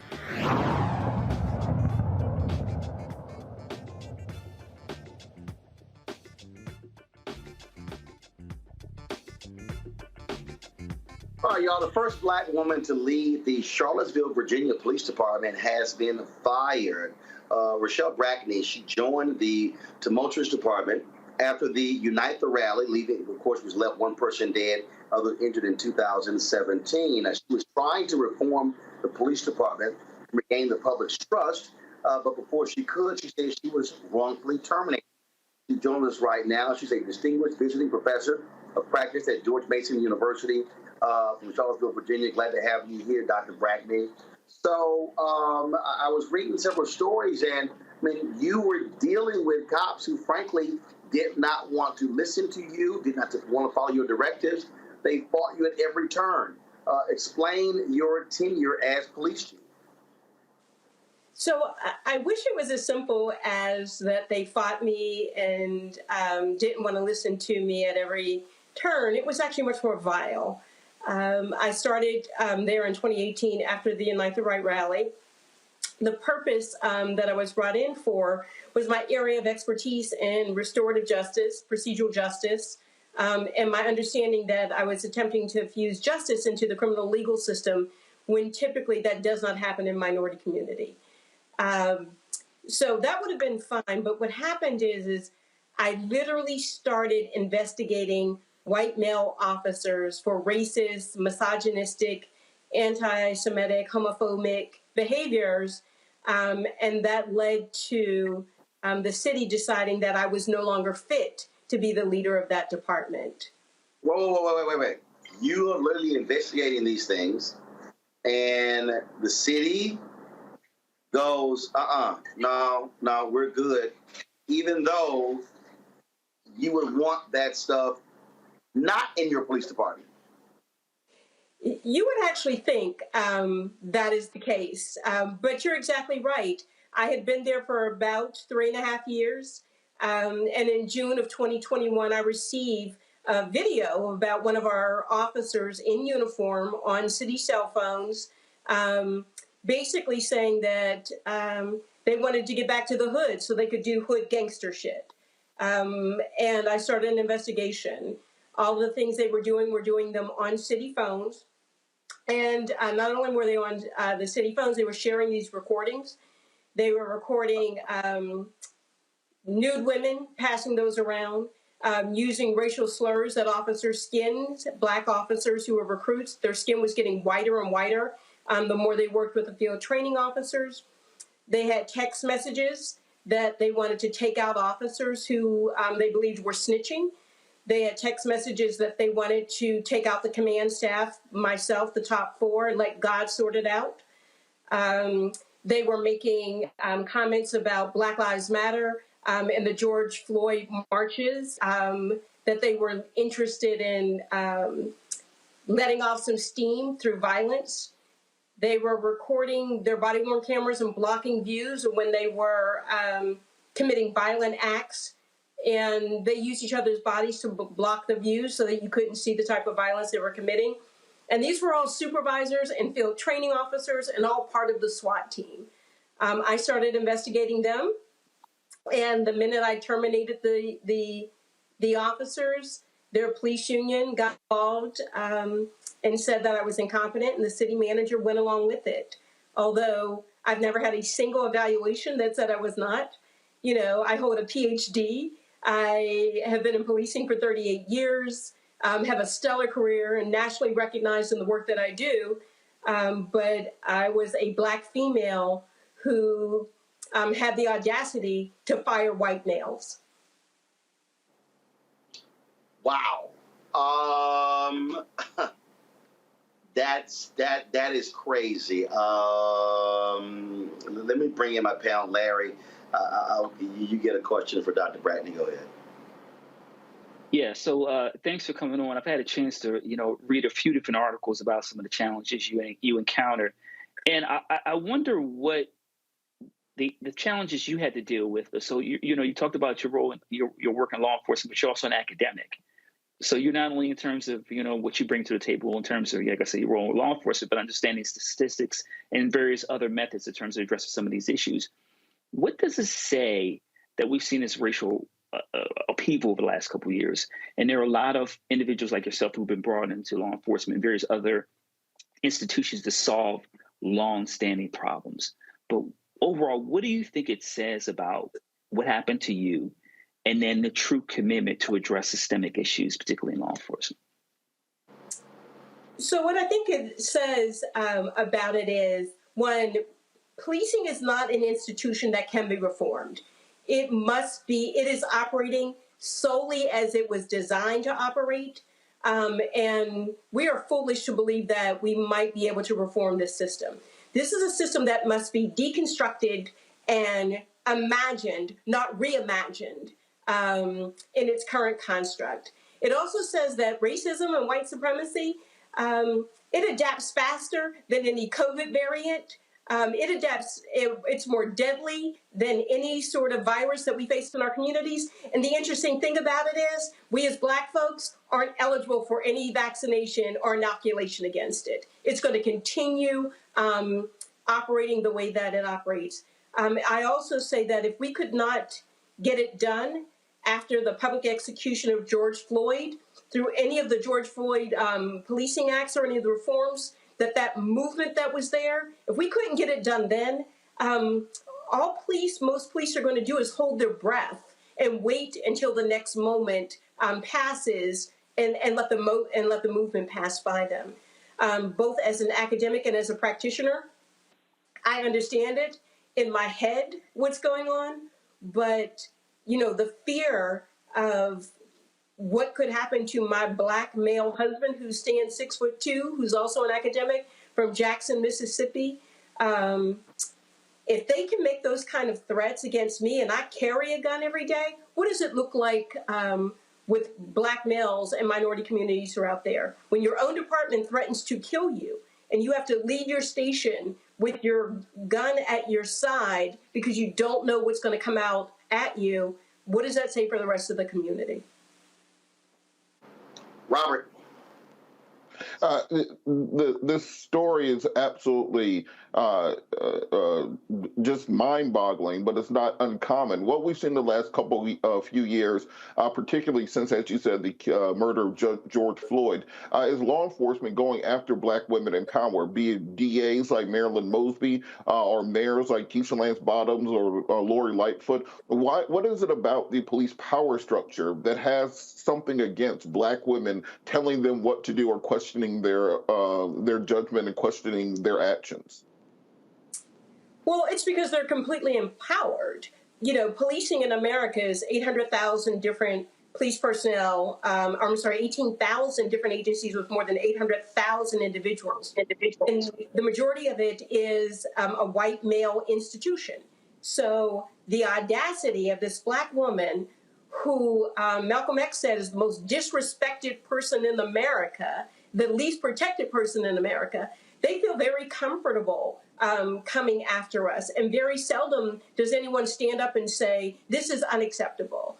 I filed a lawsuit in June of this year, and it isn't until the Washington Post comes out and says what I've been screaming from the rooftops to the DOJ to come in to investigate Charlottesville Police Department. I filed it with the Civil Rights Division in Richmond, and I hear nothing back. And if I have the documents, like when I tell you I have receipts, I have the videos, I have the text messages, I have all of this evidence and have been slowly posting it on my Twitter accounts, what it says is it's okay in America to treat us that way. And the ironic part about all of this, if you've been following Charlottesville, I exposed an insurrectionist who was at the insurrection in the Capitol, did security for Alex Jones and Rico Tario, works in the city of Charlottesville's IT department in public safety, and the city has said, oh, we'll keep him. We can't terminate him for his behaviors, but we can terminate the chief without cause. Now, let that sink in. I was terminated without cause. And that was in the contract, that they've terminated me without cause, but they'll keep an insurrectionist. And I'm going to let you guess what that person's gender and race is, and they don't look like me. Looks like we have the technical issues solved with Nola. Nola, go right ahead. Can you hear me okay? Because I think I'm frozen. Yes, go ahead. Okay, so first of all, thank you so much for being vocal, for standing up for yourself. When I first read this story, I was apoplectic. I was so annoyed, as a Black woman and, working in spaces with a lot of white males. I find that, the moment you open your mouth, the moment you have an opinion, the eyes start to roll and you hear the sighs and like, here comes this hypercritical Black woman and, she's going to have an attitude and it's going to be all these things. And so one of the things that I feel like that I've recognized, especially since George Floyd, and thank you so much for putting it in context. So you had this rush towards DEIA, right? You had this rush towards diversity. And then in a split second, everyone immediately got exhausted. And a lot of Black women were put in positions of power. And so my question to you is, how did you feel when you first got hired into your role? Did you think that your identities had something to do with it? And if you did think that, how did you handle it? Like, what was that process? Because I know, how I feel in some of the positions that I hold in my own life. And I'm like, okay, well, I'm okay if diversity is one of the reasons why I am here. But then on the other hand, am I okay with that? So I'm just very curious, like, what was your process and what was your thinking? And lastly, I hope that you have some level of security for yourself. And I hope that you and your family are okay going through this. Let's do the first part, security. We've had to install alarms all over our home. I have a weapon in every room of my house. We do not open our doors without checking them first. I live in the district where the Police Benevolence Association union member who brought all the charges against me. I live in that police state. But I applied for the first time in 38 years for concealed carry, so it is coming out. If you all let you know, it is in the Louis at all times. I'm pulling it out the bag. Don't let the lip gloss fool you. So our security is tight. But let me just say this. I understand I live in Central Virginia in Charlottesville, and the likelihood that someone will do something foolish is great. And I listened to your prior story. Cops will cover up those kinds of incidents. They talk about the thin blue line and I don't see black or white, I only see blue. Blue, they see shades of blue. And I have never been the right shade of blue. When I was first brought on to Charlottesville, I think, so the mayor was out of the activist community. Mayor Nakaya Walker had been part of the community that was fighting white supremacy and then was the mayor. And she hired me with Dr. West Bellamy. And yes, I was hired for qualifications that I was a Black female. I did fit those demographics. But like I said before, I hold a PhD. I have been in policing for 38 years. I've gone through the FBI National Academy, the Secret Service National Academies. I've gone through bomb schools. I ran our SWAT teams. I headed up our investigation. I did 31 years in the city of Pittsburgh, retiring as a commander there. So, yes, people like to say that I was this affirmative action quota hire. If that's what a quota hire looks like, then yeah, I'll take that.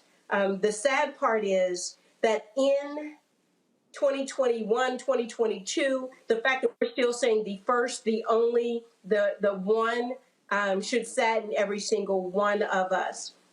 And remember the trauma.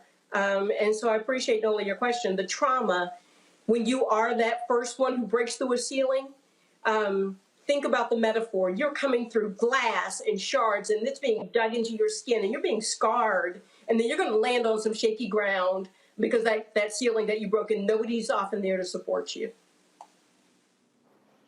All right, Dr. Brackney, we appreciate you joining us on the show. This story is absolutely crazy. Hopefully, the Department of Justice will look at the information that you've already uncovered, and then will do a patterns and practice investigation into the Charlottesville Police Department.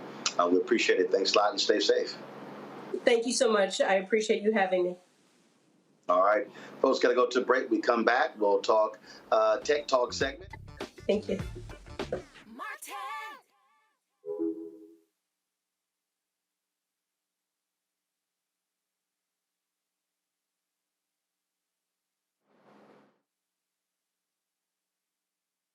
Nationalist rally that descended into deadly violence. White people are losing their damn minds. As an angry pro-Trump mob storms the U.S. Capitol, we've seen shooting. We're about to see the rise of what I call white minority resistance. We have seen white folks in this country who simply cannot tolerate black folks voting. I think what we're seeing is the inevitable result of violent denial. This is part of American history. Every time that people of color have made progress, whether real or symbolic, there has been what Carol Anderson at Emory University calls white rage as a backlash. This is the rise of the Proud Boys and the Boogaloo Boys. America, there's going to be more of this. Here's all the Proud Boys, guys. This country is getting increasingly racist in its behaviors and its attitudes because of the fear of white people. The fear that they're taking our jobs, they're taking our resources, they're taking our women. This is white fear.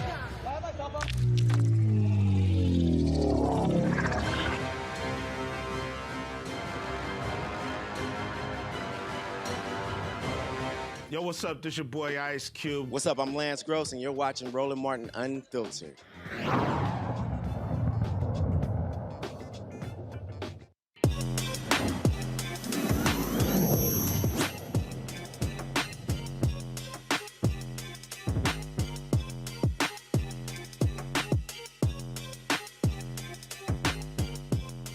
You've heard of these black creative houses for folks who are on Instagram and TikTok. What about a hacker house where two brothers have launched that in New York?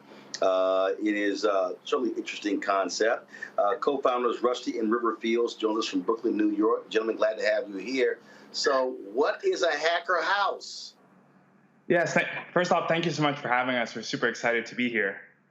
So Hacker House and our house, which is the name of our project, is a community built for Black engineers, founders, creators, and their allies to come together, co-live, co-work, and work on startups together. All right. So are you housing hackers, or is that just simply a nice marketing name to get attention? Yeah, so the concept, so our project is called Our House. And the concept of what it is a hacker house. And there's different iterations of these, like in Silicon Valley, San Francisco, Austin. It's just these places where software engineers, they come together. You leverage the power of collaboration community. You exchange resources, networks, and backgrounds to each help promote each other's growth and development and contribute to each other both personally and professionally.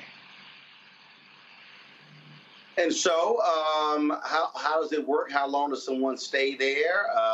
Is it, just walk us through what one of these houses, how does it operate? So we just completed our first one, running from July 11th to August 5th, 4 weeks, 4-week residency hacker house. So we curated a group of 13 engineers, designers, artists, product devs to co-live, co-work in a 3-story Bed-Stuy brownstone and launched some ambitious Web3 Web2 startup. So we had, during the 4 weeks, they were spending most of the days working on their projects. Then we had fireside chats, panel discussions, lots of networking events, and then also really awesome guest speakers. For example, Ryan Hoover from Product Hunt, founder of Product Hunt, spoke with the group. Also, Colin Wallace, who's a serial entrepreneur in the food and beverage space. So it went really well, and we're planning on hosting another Hacker House October. Let's see. I'm sure if there was a gun house, Robert would host one. So, Robert, what's your question for these two brothers in TikTok? All right. Don't have Robert there. Got Larry. Yeah. So first of all, congratulations. It's a great concept. We know that there's a need for more Black engineers. What I also like is this idea of collaboration with engineers coming together in one place over a period of time to work on concepts and support each other. I wonder if you talk about, I know that you've been offering some, individuals rewards, right? So they have an opportunity to have people receive some startup money. So can you talk a little bit about who, some of the other entities or organizations you've been collaborating with to kind of give you seed money so you can support some of these other engineers? Yeah, so we've been supported by Citizens Committee for New York City, which is it's a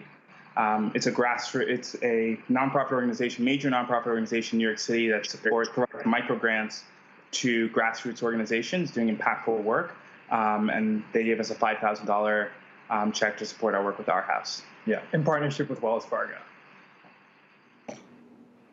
Nola, your question. This is so amazing. Can you hear me? Yes, we can hear you. We got you. Go ahead. Okay. Awesome. So this is so amazing. I'm so excited about this. I think it's a wonderful, wonderful idea. And so I think I have a little bit of a different question that's not about the actual tech. I'm very curious about the co-living situation and how that has been going.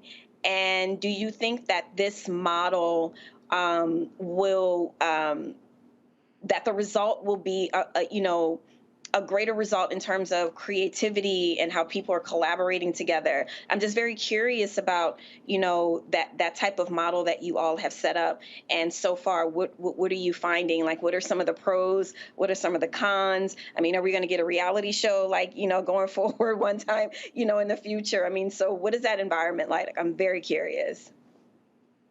Yeah, so just to your question on the co-living, so I think it's really awesome experience, and what we've heard from the court has been incredibly impactful, especially coming off of the back of COVID-19, this period where everyone was quarantined. And so it's really leaning into this idea that there's power in collaboration, there's power in community, and that when you're building in isolation, it's much harder. You're navigating this process on your own. And when you come in community, you get to leverage the idea, you get to leverage the experience and background of everyone else in the house. Yeah. All right, then. Gentlemen, if people want to get more information, how do they reach you? Yeah, so you can reach us online at Our House, so the letter ourhouse.nyc.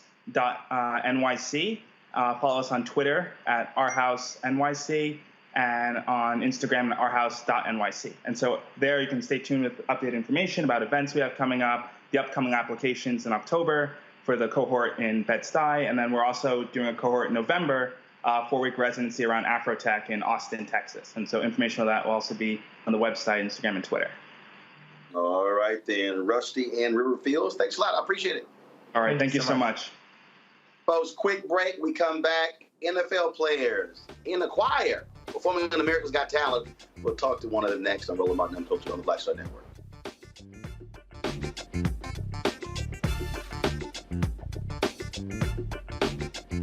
I challenge myself as an artist and knowing that I'm going to challenge the audience, right? So oftentimes you come into this business off of one project where everybody's like, ooh, you stand out. Okay, for me it was Barbershop, Ricky, da-da-da-da-da-da.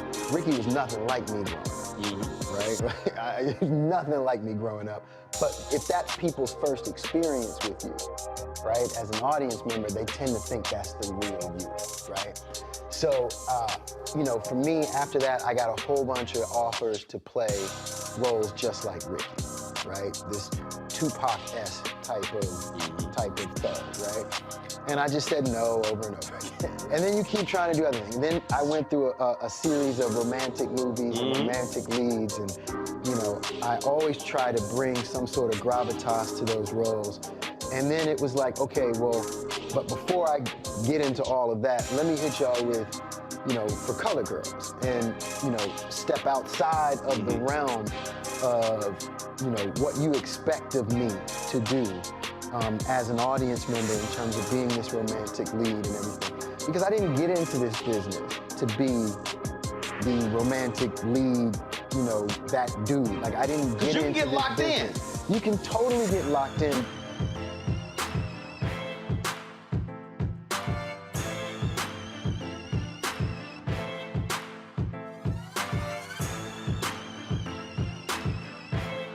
Hi, I'm Gavin Houston. Hey, what's up, y'all? It's your boy Jacob Lattimore, and you're now watching Roland Martin right now.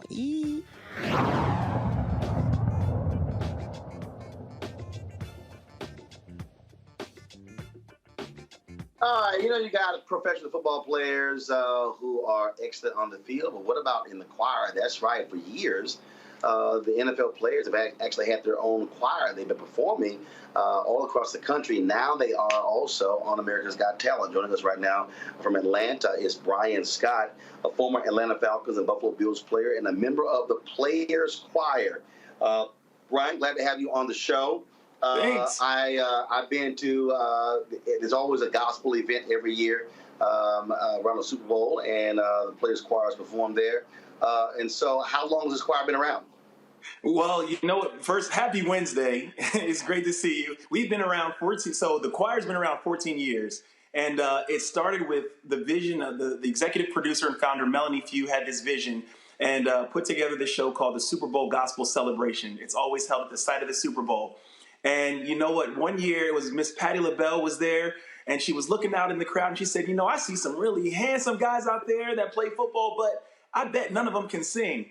And when she put that challenge out there was a couple of guys that came up and they took the mic, man, and they started singing. So that was the vision to say, you know what, there actually is some musical talent inside the NFL, and we formed this choir. So Pag tried to play y'all, huh? That's right. So and now how often do y'all perform?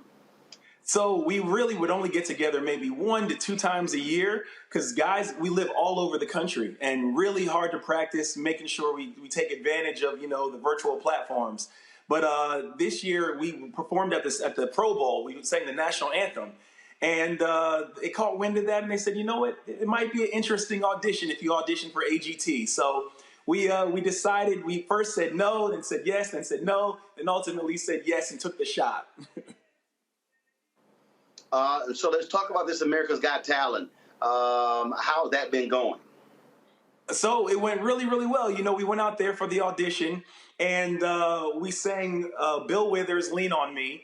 And, honestly, a lot of us, we can't really dance, so trying to dance and sing at the same time. Listen, if it was a reality show, we would have just season ratings, really high ratings. But at the end of the audition, Simon threw us for a loop, and he says, you know what? I didn't really like the track. Let me hear y'all sing it a cappella. And we just kind of looked at each other like, you know what? All right, here we go. 1, 2, 3, and sang it, and we got a standing ovation, man. And it was a really cool feeling. All right, so what's next? Obviously, the competition. So, are you guys moving forward? What's next? So we just were on the live rounds last week, and we finished in the top 5, but not in the top 2 in order to move on. And so because of it now, hopefully we need everybody to get behind us because there's a wild card spot out there. And for us to continue the journey, we need America to vote for us to continue on in the wild card. So please follow us, man. We would love the support. Real quick questions from Robert had to leave. So Nola, I'll start with you. Nola, then Larry. Go. So this is such a beautiful story, and I'm just sitting here smiling. So in terms of, it's such a feel-good story. Like the other stories have been pretty heavy. So this is a nice, timeline cleanse, so to speak. So what do you want to do with this? Album in the works, deals? We talk about that a lot, The reason we come together, it really is to just bring joy and laughter. It shows a completely different side of pro athletes, especially football players, because people think that we're mean and aggressive, but ultimately we are some big kids up there. and we perform at different charities. And even during the live round, we said, you know what, even if America doesn't like us, we're going to entertain ourselves, and hopefully people at home, they'll be snapping their fingers, clapping their hands, tapping their feet, and just smiling the whole time that we're up there. Larry. Yeah, so, first of all, as a, big NFL sports fan, I didn't know about the choir. So, thanks for coming on the show and talking about it. The second, my question really relates to current players. What are you hearing from current players that, when they see you guys perform, or in terms of, obviously you've been on national television, what are you hearing from current players? Yeah, a lot of the reaching out and saying, man, way to represent up there. It was really entertaining. We've actually had some guys, they call us and they email and they say, hey, how can I get on? I can sing just a little bit. So it's really encouraging. But the biggest takeaway is, and we tell guys all the time, it's not about necessarily the singing aspect of it. We have created an extension of the locker room. And for a lot of the guys, even though it's both current and former players that are in there, when you're done playing, the biggest void that we have is that camaraderie. And we have actually just developed that. So it's our safe space. It's our place to where we can be transparent with one another, because there's a lot of things that we deal with that, the public might not know or see. And, man, we take it from there. So it is it's a mentally well-being place for us to be, if that even makes sense.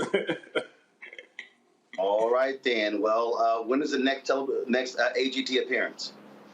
So we don't know. We won't know. We got voted off last week, and hopefully once these rounds go in about 4 or 5 weeks, we'll learn if we're in the wild card round. So please stay tuned, follow AGT, and if we get to that level, we need the votes, we need the support. All right, Brian Scott, I certainly appreciate it. Thank you so very much, man. Thanks for having me, man. Happy Wednesday. All right, appreciate it. Thanks a lot. Folks, that is it for us. Tomorrow, I will be speaking here in actually Clearwater, Tampa area, if you will. We'll be addressing the Tampa National Black and Latino Summit. Of course, it is is the National Black and Latino Organization Economic Summit. So I'll be speaking, and we will be, of course, also live streaming that speech as well. You do not want to miss it. Erica Savage is going to be filling in for me tomorrow, because when I'm done, I'm flying to the Bahamas for the Grand Goulet Conference. And so Erica will be holding this thing down. So I appreciate everyone being here. Nola, thank you so very much for being with us. I know we had some technical issues. We fought through those things. We'll blame those West Coast bugs. Larry, thanks a lot. Robert had to leave early. We appreciate him as well. And yeah, Nola, I know you didn't get to be a little spicy today. Yeah. Say one quick thing. I just want to say one quick thing. Go Saints. That's it. I said it. Go Saints. Nah, go Eagles. See, we're not about to have this conversation. Go Saints. That's all I need to say. That's it. I'm done. Mm-hmm. We ain't talking football. We just talked football. I didn't want to say it to the former. No, we didn't. No, we talked the choir. We talked the choir. We talked singing. Mm-hmm. We ain't talk football. Go Saints. That's all. That's it. Go Saints. Mm-hmm. You done? Have fun on your trip, Roland. You done? I'm done. Lord have mercy. All right, y'all.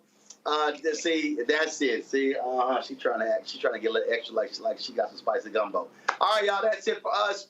I appreciate everybody for watching, for joining us. Thank you so very much. Don't forget, folks, download the Black Star Network app. We need to hit 50,000 downloads. Let's get it going, y'all. Apple phone, Android phone, Apple TV, Android TV, Roku, Amazon Fire TV, Xbox One, Samsung Smart TV. And, of course, we're also trying to get 2,000 of our fan base to contribute at least $50 for the year in this month to raise $100,000. We're behind in our giving from last year. Your dollars make it possible for us to be able to launch new shows, to cover different news. Again, you've got this show, Faraji's Daily Show. You've got weekly shows from Deborah and Jackie and Stephanie and Greg. Every 2 weeks, Rolling with Roland. Great interview with Michael Ealy. I want y'all to definitely check that out. Man, lots of stuff going on, folks. We want y'all to support us in what we do. So check in money orders. Go to P.O. Box 57196, Washington, D.C. 20037-0196. Cash App is $RM Unfiltered. PayPal is R Martin Unfiltered. Venmo is RM Unfiltered. Zelle is Roland@RolandSMartin.com. Roland@RolandMartinFilter.com. Don't forget, pre-order your copy of White Fear. It is out now. White Fear is out now. Pre-order your copy. We dropped September 13th. I would love for us to debut with about 25,000 copies of that book sold. And of course, I'll be traveling around the country talking about it. And you can get it from Ben Bella Book. All these websites, Ben Bella Books, Amazon, Barnes & Noble, IndieBound, Bookshop, Chapters, Books A Million, Target. Of course, if you're in Canada, you can get the book there as well. You can order the book online. White Fear, How the Browning of America is Making White Folks Lose Their Minds. It's basically destroy the Republican Party. You don't want to miss it. I'll see you guys later. Y'all take care. Ho!